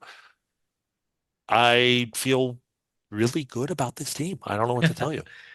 Yeah, it's hard. I was gonna ask, what's the biggest obstacle outside of health, but I think like it's crazy. And your point about the competition is well made because really, other than luck, which, again, any given Sunday, the way the ball bounces in a football game, sure, weird things can happen. And health, weird things can happen. I don't see a lot of obstacles for the Chiefs to overcome, which is a crazy thing to be saying about something that's never been done in NFL history. But let me ask you this. Would the first NFL three-peat by this 2024 Chiefs team be unequivocally the greatest team accomplishment in American professional sports history? And why is the answer yes? Um, I think you could. I think you could absolutely make that case. A couple things. One is the odds of winning a championship. This is really complicated math, guys, but the odds of winning a championship go down as the number of teams in the league goes up. Ooh. And it may seem simple, it's a simple thing to say, but 32 teams is more than, the 28 teams that were in Major League Baseball when the Yankees repeated, or the, Right? you know, how The eight 20 teams for teams the when Celtics. the Packers won, because the Packers won two Super Bowls, but I think they won the NFL championship the year before the Super They Bowl, did. right? Yeah. But that year they were going up against, that's the equivalent of going to the Super Bowl now. There were 10 or 12 teams in the NFL that year, and then 20 teams in all of football when they won their first two Super Bowls, 20 or maybe 24, but less than 32. So winning a championship when there are 32 teams is a yeah, it's a more significant accomplishment in a sport which has made parity, its buzzword for since I was a kid, really. That's idea that, you know, the draft is stacked for bad teams to pick up talent. The salary cap makes it so difficult to, you know, keep a good team together, which means the only way to continue to win is to replenish your talent base through the draft, through inexpensive players year after year after year. Um, because, it doesn't matter how great, your talent is in a sport where even a first round pick is eligible for free agency after 5 years. And if it's not a first round pick, after 4 years. I mean, it's funny because I come at this from, the baseball perspective where, Right, right. we're already worried, with, Bobby Witt hadn't signed a contract extension with the Royals. We were already worried in year three. It's like, how much longer can they keep him? Because, Yeah. he'll be a free agent after year six. And, they may have to trade him. 6 years is more than 5 or 4. Right. Yeah. But football players, because they come out of the draft and expected to contribute immediately, we don't really think about it. But it's like, if you draft a player and, after he takes a year to develop and then suddenly he's really good in year two and he was a third round pick, in 3 years, he's getting paid market value. Either he's gone or you have to pay him market value or close to it. And so the Yeah. surplus value, which is how you build a championship, right? By having more value from a player than their salary would command, because everybody's limited the same amount of salary. So the talent on a team is equivalent to there's the salary plus surplus value. Surplus value is where it's at. The surplus value is pretty much gone. I mean, Creed Humphrey just signed a 4-year extension. It doesn't kick in until next year, right? So he's playing on the last year of his rookie contract. So this year he has tremendous surplus value. Next year he's getting paid what the market will bear. I mean, he's got the highest salary in the history of centers in the NFL. By So 4 million, he crushed yeah, it too. right. Yeah. So his surplus value next year is minimal. He's a Right. very good player, but he's taking up a portion of the payroll, which is commensurate with his talent.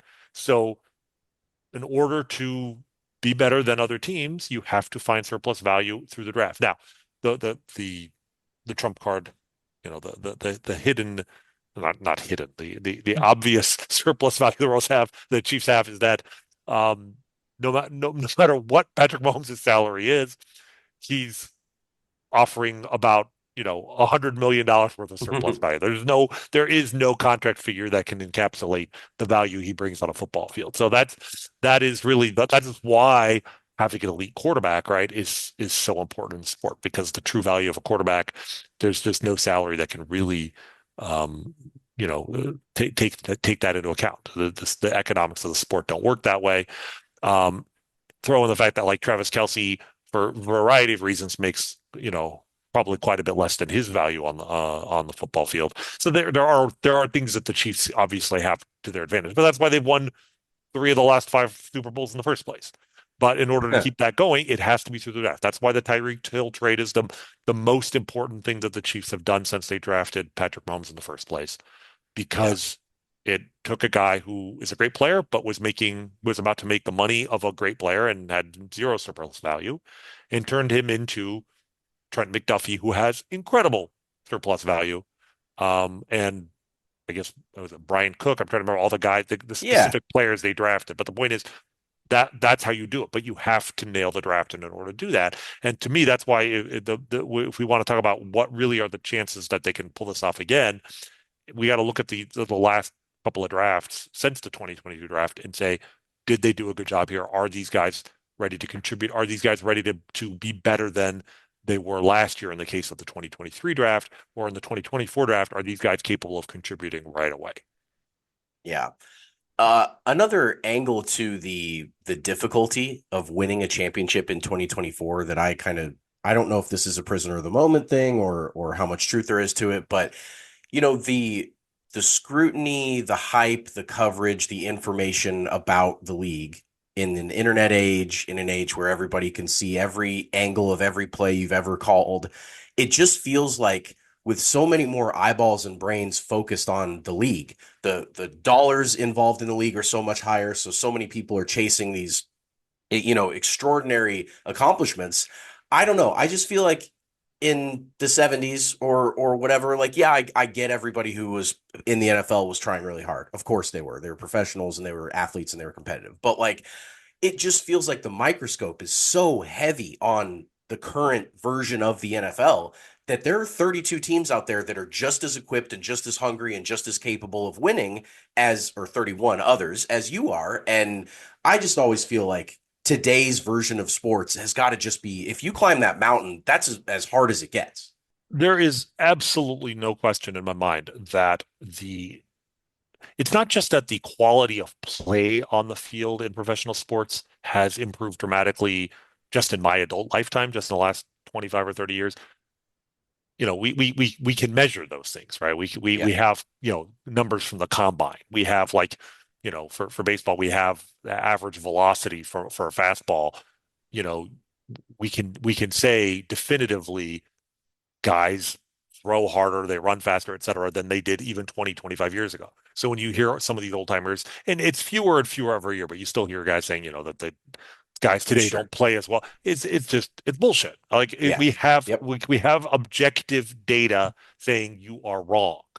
Um, but beyond that, to me, I think that the quality of uh, competence in front offices in professional sports have, I would argue it's probably improved more than the quality of play on the field over the Sure. last 25 to 30 years, when, analytics was, was a sideshow that, like, to be an expert in analytics. Most of the smartest analytics people in the world in the mid 90s were like teenagers because Yeah. we were the first generation that actually grew up with this stuff and understood it as like, yeah, this is obvious when like everybody in a front office in any sport looked down upon using data as as a juvenile pursuit. I mean, that's what people thought it was when we started doing this. Um, and football has been among the slowest of the sports to adopt this, right? Like the worst. I've said this several times. The worst front office in baseball today might have been the best front office in terms of their the data they have, the decisions they're making just 25 years ago. Now, Yeah. maybe not the worst, because the Chicago White Sox are really redefining That's what who I worst thought of. is. But the fifth worst front office in baseball today would run circles around the fifth best front office in baseball 25 years ago. And I think I mean, we see it in basketball with the analysts. I mean, look, the 3-point shot was controversial in Yeah. basketball, not from an aesthetic standpoint, from an actual does this help you win standpoint, Competitive. Yeah, until right. like 15 years ago, right? Right. Um, and but football has been much slower. But I do think we're really starting to see everything every year now. We're seeing improvement. The stuff that you and I could see, the obvious stuff, like do you punt on 4th and 1, right? That stuff we've seen that change dramatically over the last 5 or 10 years. And I think with football, so much of the analytics work being done is being done at a level you and I can't see. With they're grinding tape in an analytical way, right? They're able to Yeah. actually Right.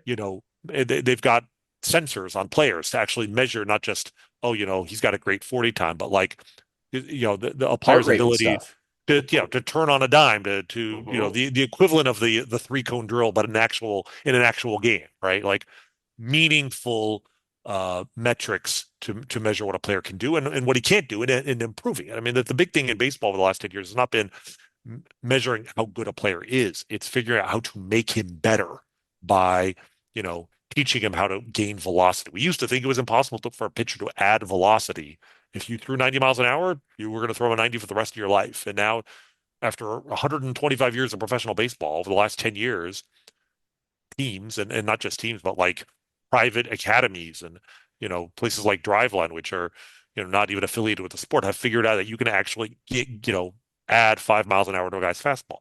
We're seeing the same thing with athletes in football. So the bar for competence keeps going up, which, to get back to the original point here, yeah, makes it even more impressive that the Chiefs are staying ahead of the game because the quality of the average team now is so much better than it used to be, right? I mean, Yeah. Patrick Holmes is a cheat code. We know this.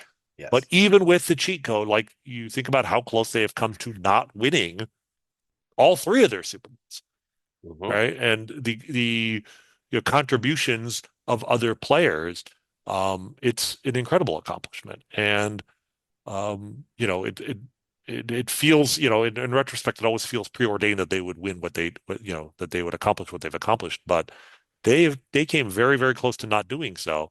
Um, and it's not just Patrick Mahomes that's the reason why they did. The margins are so thin, but I mean, to your point, like it's going to be really hard.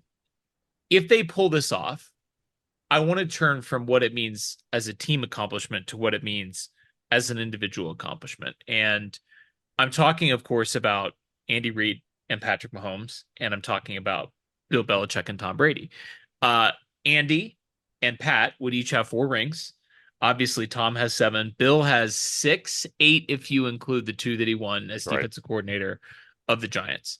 So you would still be, I mean, in Andy's case, he'd have half as many rings as Bill Belichick. We'll give him credit for the ones that he won. I mean, he did a lot of work, as you already shouted him out on the show. I mean, he did a lot of work as defensive coordinator of the Giants. I mean, he was his fingerprints were all over those 2 championships.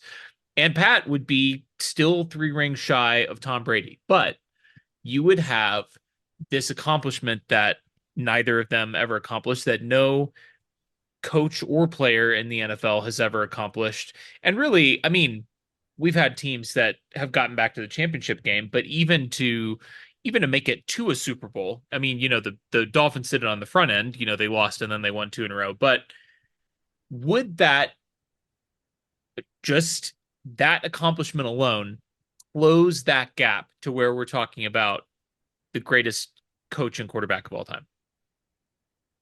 I mean, I think there's a reason why the Chiefs are almost, single-mindedly focused on winning the championship this year. Like, I Mm, mean, sure, every team wants to win. Every team says we have one focus this season is to win a championship, right? I'm sure the Carolina Panthers are saying that right now. Um, but the Chiefs know that their competition this year the week one, their opponent is not the Baltimore Ravens. It is history. They are measuring themselves up against something that no team has ever done. And the opportunity to mark themselves as the first team in history to do this.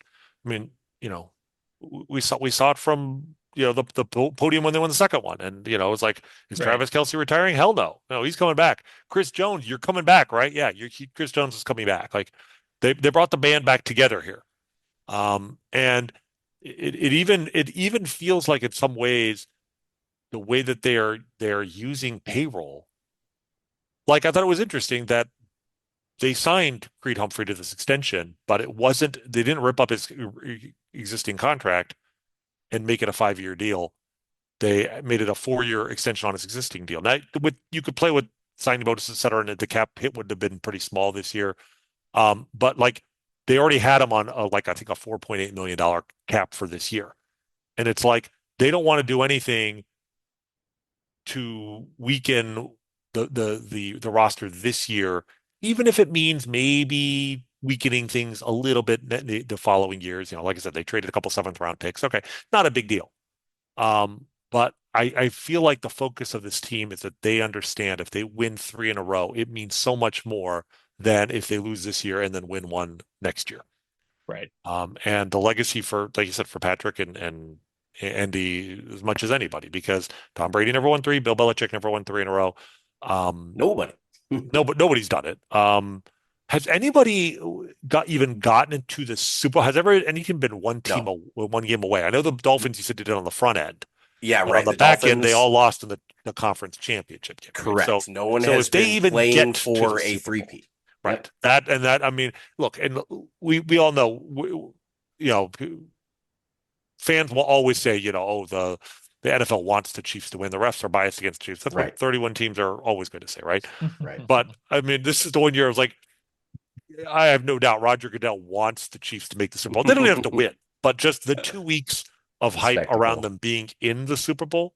Sure, sure. It's an incredible story for the NFL to have the Chiefs try and do something that no team has ever done.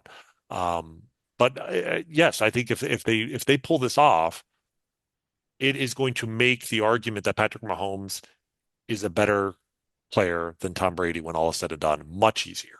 And it's still way too early to say that because he's still, 28 years old. I think for Andy Reid though, Andy's what is he, 50 wins behind Bill Belichick for, Yeah. career victories as a head coach, and Bill Belichick ain't getting any wins this year, I don't think. So, No. so if he adds a third in a row to his resume, I really feel like people underestimate the odds that Andy Reid retires as the winningest coach in NFL history with the reputation as the greatest coach in NFL history over Bill Belichick, because that's going to happen a lot sooner than Patrick passing Tom in the quarterback rankings. Yeah, that's fair. One more three-peat related question, more of a hypothetical. I want to talk for a second about a undefeated season in a non-three-peat year versus the accomplishment of the three-peat. So, undefeated has been done once before. We talked about by the 72 Dolphins, but not by Tom Brady. Tom Brady once said, I believe, that he would trade his 2007 season, like if he would rather have won that one than winning two of his other rings, because Hmm. the undefeated season was a big deal for him.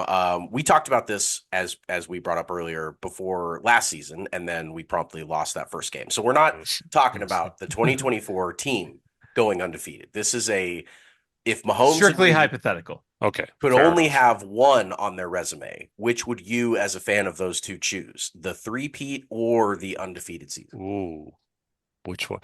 Because to me that the yeah the I thought that you were trying to go towards the golden season, which is to accomplish both in Of the same course. year, right? Of But course. that That's what that I'm is saying. We can't talk the about the yeah 2024 that team. that Now, is maybe 26, 7, and 8 could end in an undefeated. But in this case, I'm in this curious, case. in a vacuum, the See, undefeated it's versus hard to the answer three-peat. because of course we're not in a vacuum because we've won two in Yeah. a row. If we were Yeah, right. starting fresh, if you would ask Right. me the question 2 years ago, right?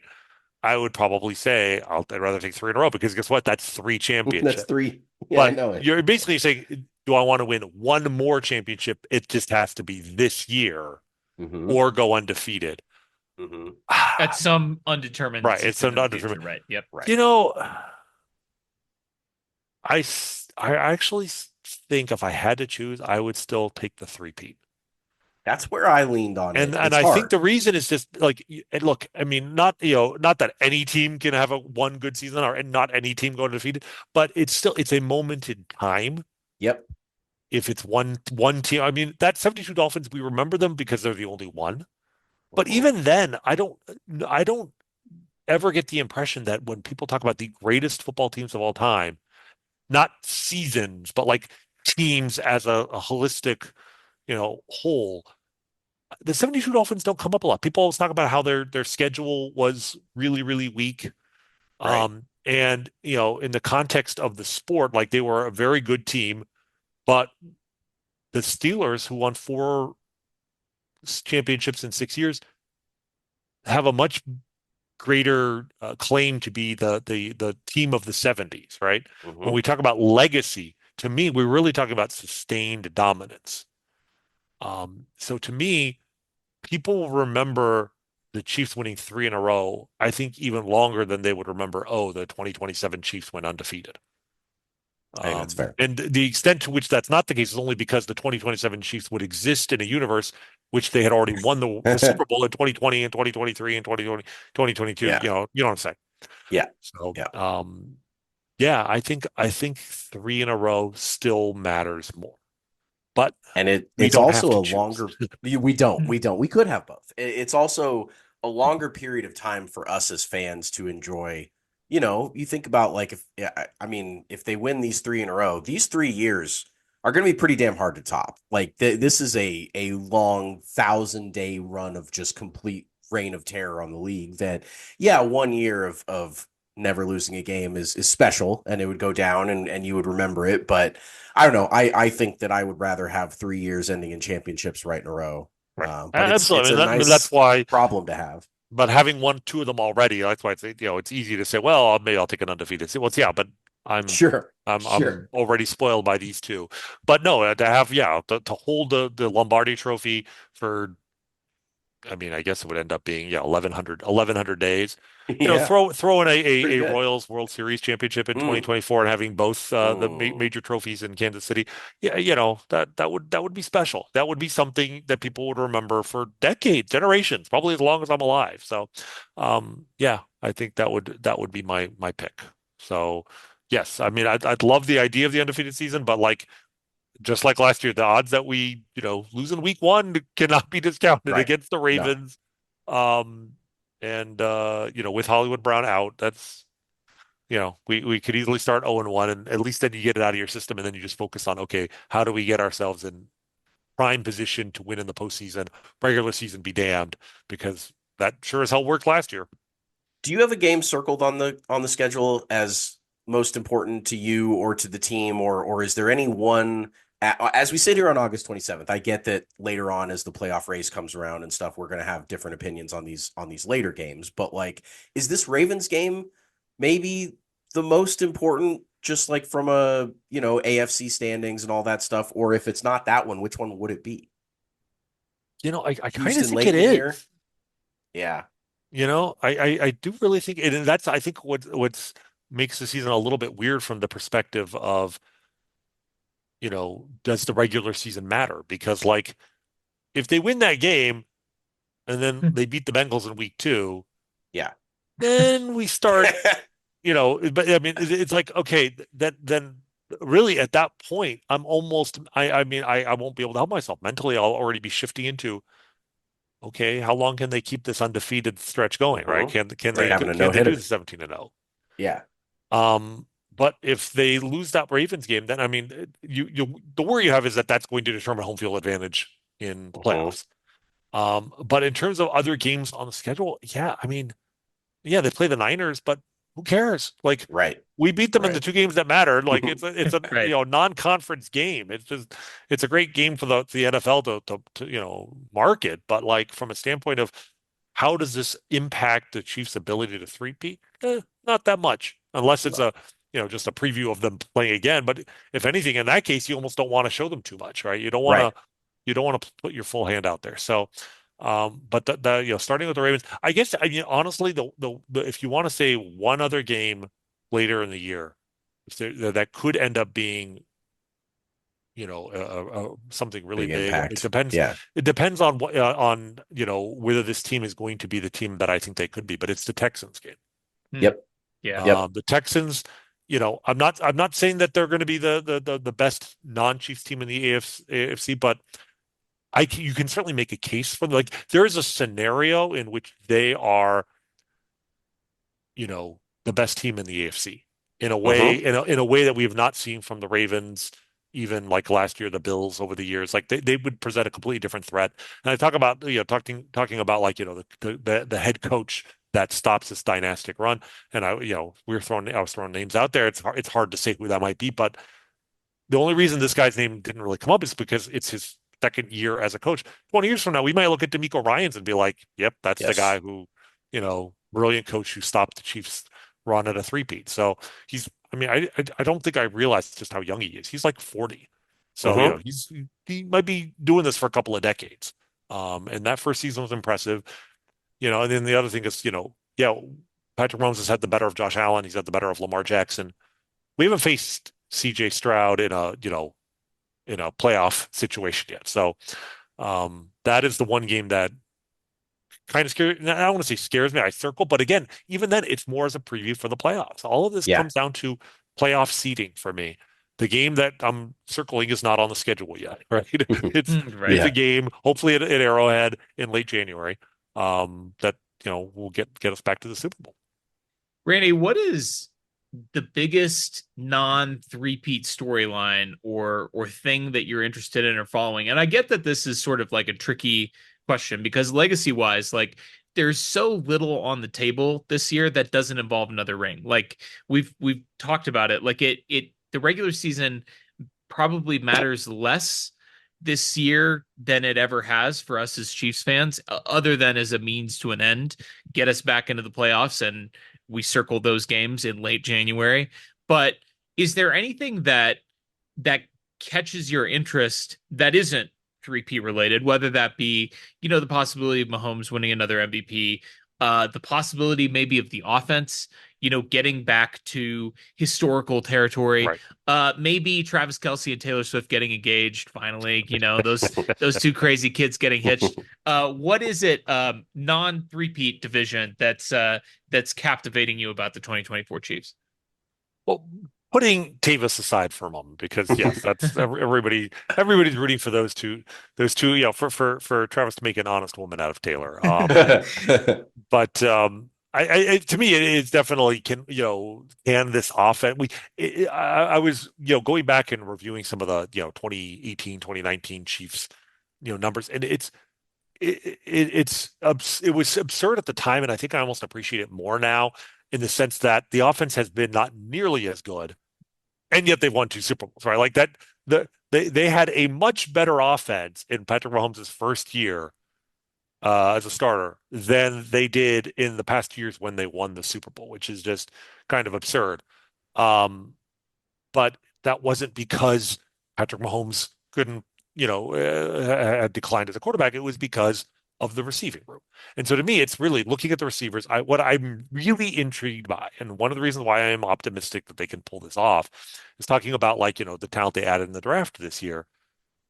Xavier Worthy, look, we haven't, Mm. none of these guys have played a real game yet, right? And so it's easy to hype up a guy before he, makes contact on the battlefield. But man, Xavier Worthy is going to be starting week one. We know how hard it is for any rookie receiver to get on the field. And yeah, he's not a second round pick like Rashee Rice was or McCole Hardman or Sky Moore. You expect more from a first round pick, but the talk about him coming out of the draft was, everybody's focused on his 40 time, which papers over, not papers over, kind of just ignores the fact that he has elite receiving skills Oh, above and he's so beyond his good. speed. And so we've seen it now in the preseason. We've seen the moves he made. We saw it in preseason and in camp, but actual games, the routes he runs, the stutter step, the acceleration, and he knows where he's supposed to be. Patrick clearly trusts him already, and this first game is going to be, I'm trying not to get my hopes up too much for the the undefeated season, in part because Hollywood Brown is out, right? Like in a game where we could really use him. But at the same time, Rashee Rice, at least so far, cross your fingers, Yeah. Yeah. not suspended yet, right? Like we all assume. He's got to play all year. I Raj mean, if Raj they will if they drop do that it on now, it's Wednesday just afternoon before kickoff, What if they probably. drop that on like the AFC Championship game? Like it finally goes through the courts. I mean, they can't. They couldn't do it. There'd be riots in the I'm streets of trying Kansas to City think of a precedent where they actually suspended a guy for the playoffs for something that happened in the before off the season. season before. Yeah, That right. like could it Right. happen mid-season? Yeah, that would suck. But honestly, it almost would work out if I could if I could choose now, do you want him suspended for the first 6 weeks or the second 6 weeks of the season? Obviously, I choose the second 6 weeks in part because Hollywood Brown will be back, in part because Xavier Right. Worthy will have six Uh-huh. games of experience, and they may have figured out, which of the other guys in the receiving room can actually play. But Plus for now, Baltimore and if Cincinnati, pretty well, important stretch there exactly. early. So So, yeah. and I'm assuming, we're almost certain, Hollywood won't be back for week one, and maybe not for Mm-hmm. week two, but he might even be back for week two. I mean, there's 10 games off, 10 days off there, but by Yeah. week three, I think he'll be back. But the point is, if they can beat Baltimore, even if it's a home game, if they can beat Baltimore without Hollywood Brown, that's going to get my attention, and especially like if Xavier Worthy comes out of the gate with like a 100-yard game Yeah. and 160-yard Yeah. bomb where he just gets behind the defense. Speak it into existence, Randy. Yeah, I mean, but that excites me. So you know, if you're talking about the 99th percentile upside here of like could Xavier Worthy like start challenging like rookie receiving records or be the best rookie receiver, I don't know, since Randy Moss. I guess Randy Moss being set such a Sure. absurd, kind of He's unfair. yeah, the standard for rookies might be a lot, but like could, Xavier Worthy on pace for 1,200 yard season or something like that. That would definitely get my attention. But between him and then Kingsley Amatia is, second round pick. Everyone's like, we thought there was talk that they might consider him at the end of the first round, and we were not. Nobody was surprised at all that the Chiefs took him. Like the Chiefs clearly had his eye on him, Mm-hmm. and he won the job at left tackle. Like Yeah. Wanya Morris maybe it wasn't great, but like Wanya Morris played left tackle. He actually started games at left tackle last year. Mm-hmm. And Kingsley is clearly better, and we've won. What's really fascinating to me is how important the left tackle position is, and yet how the Chiefs have won three Super Bowls without really ever having an elite top five or even like top seven, top eight left tackle. Like Sure. what season was the best left tackle in, I mean, it Patrick was Mahomes' Eric career? Fisher Yeah. probably, Probably and he Eric got Fisher in hurt his first. Fisher in before. 2019. Yep. Yeah. Yeah. So, It's and got to that be was, it. Yep. he was, I don't think he was top five. He might have been in the 6 to 9 range. Yeah. Mm-hmm. I think But he that's was, He's fair. fine. He yeah, definitely he wasn't was above elite, but he was average. fine. Yep. And he was, he had the athleticism, the speed that you couldn't run around him, but like power guys gave him a problem. And then they went completely the opposite direction with Orlando Brown, right, where he was a brick Mm-hmm. wall, but you could run around him. Yeah. And then Donovan Smith a little they aged survived with out. Donovan Smith, who was kind of Yeah. sort of a like Brown, very strong dude, but maybe a little speed deficient.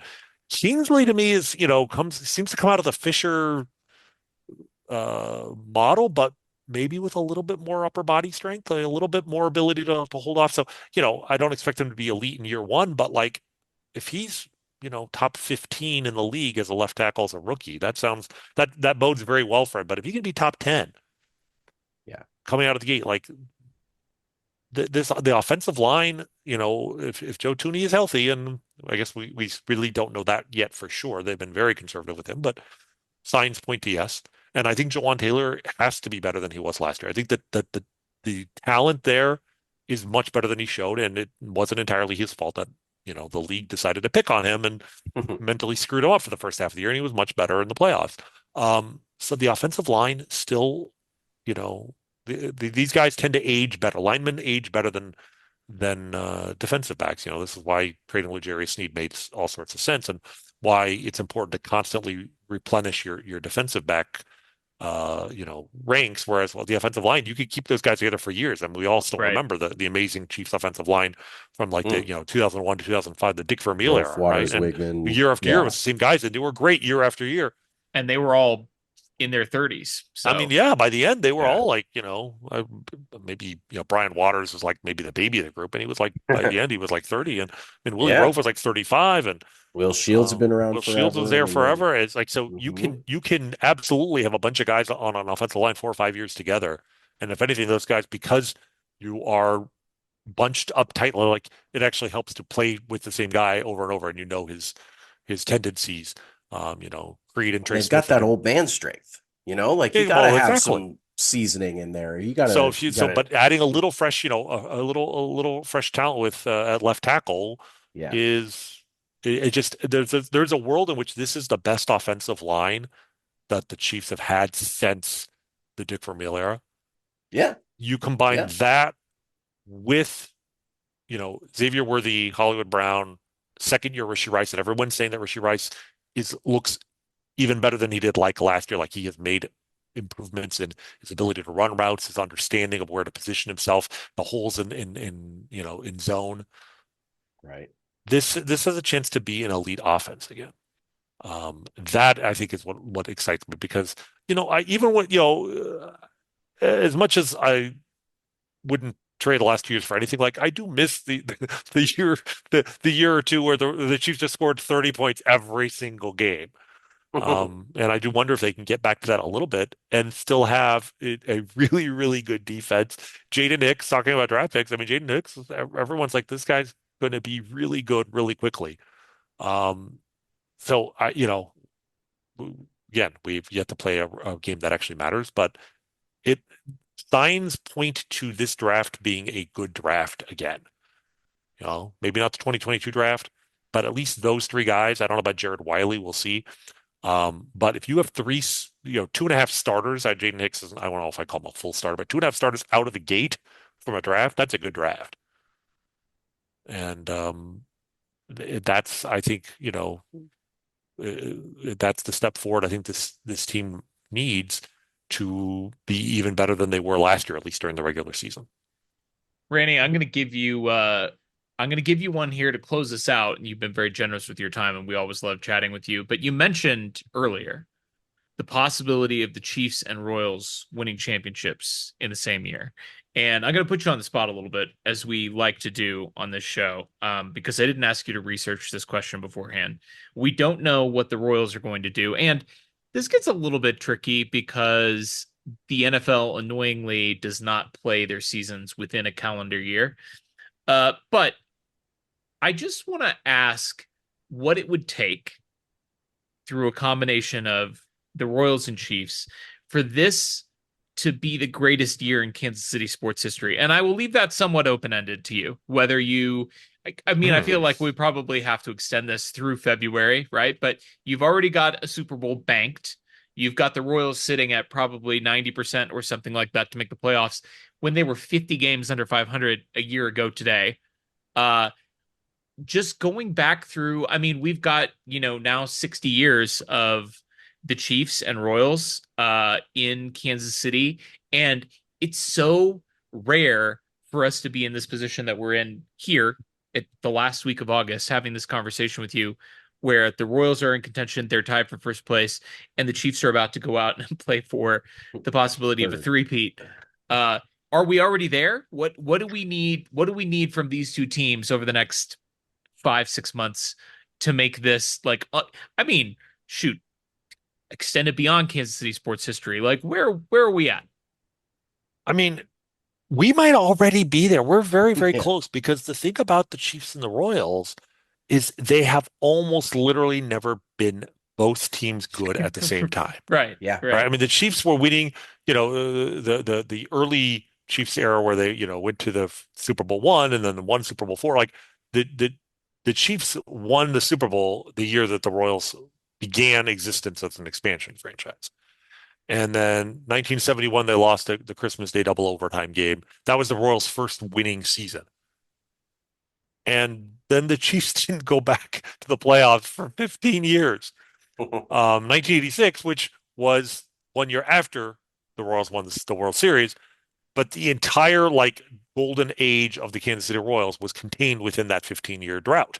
right. Yep. All right. Yep. So the And we all know first what happened after the golden age of the Royals.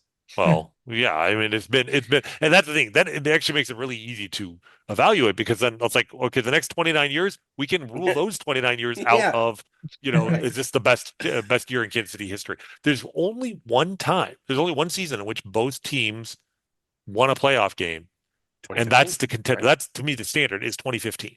The Right. Royals won the World Series in October, and then 3 months later, the Chiefs won their first playoff game. They didn't just make the playoffs. They won their first Yeah. playoff game in 22 years, Since right? 93. That's That right. was Yeah. I remember The that 30 was at nothing that moment. I remember Texans. thinking it's never been as good as it is now, where the Chiefs got to play Brian Hoyer as quarterback of the Yeah. Texans. Yeah. And Niall Davis we kickoff always return touchdown and all that. yeah, Yeah. we always, talk about how, you can't win the playoffs without a quarterback, and we never had the best quarterback. I mean, Alex Smith wasn't a superstar, but Alex Smith was sure as hell a superstar compared to Brian Hoyer. Sure. Yeah. And it showed up in that game. And 30 to no, we shut out the Texans.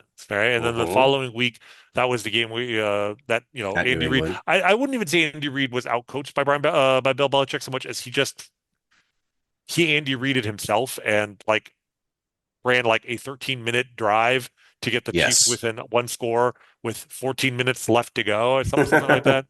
It wasn't quite that Well, they dramatic. We didn't got the they didn't quite have the horses though either. The No, Chiefs I mean didn't. it I would have been mean, tough, but like yeah, I'm looking, yeah, we got the ball back down 14 with 6.5 minutes, and right. they finally scored a touchdown with a minute 18 left. Sure. So Too little, yeah, too late. it was like it was a good try. It was a good season again. First playoff victory in 22 years, and coming 3 months after the Royals accomplished what's we all thought to be impossible and win a World Series after a year after they had been to the World Series. That was the high point to me. Um, and as long as Patrick Mahomes is here, you figure as whenever the Royals are good in the Patrick Mahomes era, that's going to be the contender. I didn't expect it to be this year, right? But this is right now. If the Royals win a playoff round, if Yeah. they get, I mean, certainly if they get to the ALCS, the Final Four, I mean, it because at that point it is going to become a sports talk fodder. It's going to be the dominant topic of discussion is Titletown. is Kansas City title is Kansas City going to hog all of the Sports trophies? mecca and yeah, right. Well, And and not to mention 2015, the Chiefs and the Royals certainly couldn't claim the best player in each sport, whereas yep, they're pretty close to being that's able a to, very good point. That's a that's a very good huge point. factor Yeah, in it it being a is. fun time is we get to watch Patrick Mahomes and Bobby Witt. It's crazy. I just it's been a great I run. mean that's actually a really good point, and that's a tie. I think that might be a tiebreaker because like when Right. the Royals drafted Bobby Witt, and I heard some people, scouts who were saying this guy could be the Patrick Mahomes for the Royals. And Yes. I just thought it was such a cliche. I'm like, yeah, Patrick Mahomes for the Kansas City, Yeah, but right. there's Mhm. like no baseball player can be a Patrick Mahomes, and that's still the case. Like there's just Right. the Patrick Mahomes would be the equivalent of Shohei Ohtani, you know, not Mhm. just being a two-way player, but like never getting hurt for one thing, making every start as a starting pitcher, throwing a complete game every time out. Right, That's hilarious. And right. then also not just being a deep, but actually being a goal, like a Bobby Witt caliber shortstop. Right. And even then, I'm not sure that such a player would have as much impact on a team's chances of winning a championship in baseball as Patrick Mahomes does in football. Like it really, Right. it's hard to fathom, the value of Patrick Mahomes in baseball terms. But I mean, you the know, Angels just had Mike Trout and Shohei Ohtani and didn't make the right, playoffs. exactly, So, Right. exactly. So, but yeah. what Bobby Witt is doing though, it's not just he is as close as you could be into Patrick Mahomes, not just in terms of his value, because he is an MVP, absolute MVP candidate.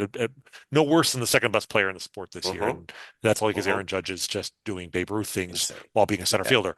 But Yeah. it's the For the style Angels. with which he does it. Because Bobby Witt, maybe Aaron Judge is better, but Bobby Witt does more things at an elite level Mm-hmm. than any player in the sport, and really than any player in the sport in a long time. I mean, if you ever look at his baseball savant page, it's the funniest thing in the world because this is, it's actually MLB's own website where you can, look at a player's, um, you know, uh, all of his, elite analytics statistics. And Bobby Witt Jr., I'm pulling this up right now just to look at all the numbers on his page. Yep, as of right Is now, batting run value. So his value of the batting run, he's 99th percentile in the sport yeah, as I a saw hitter. this. He is 99th percentile as a base runner.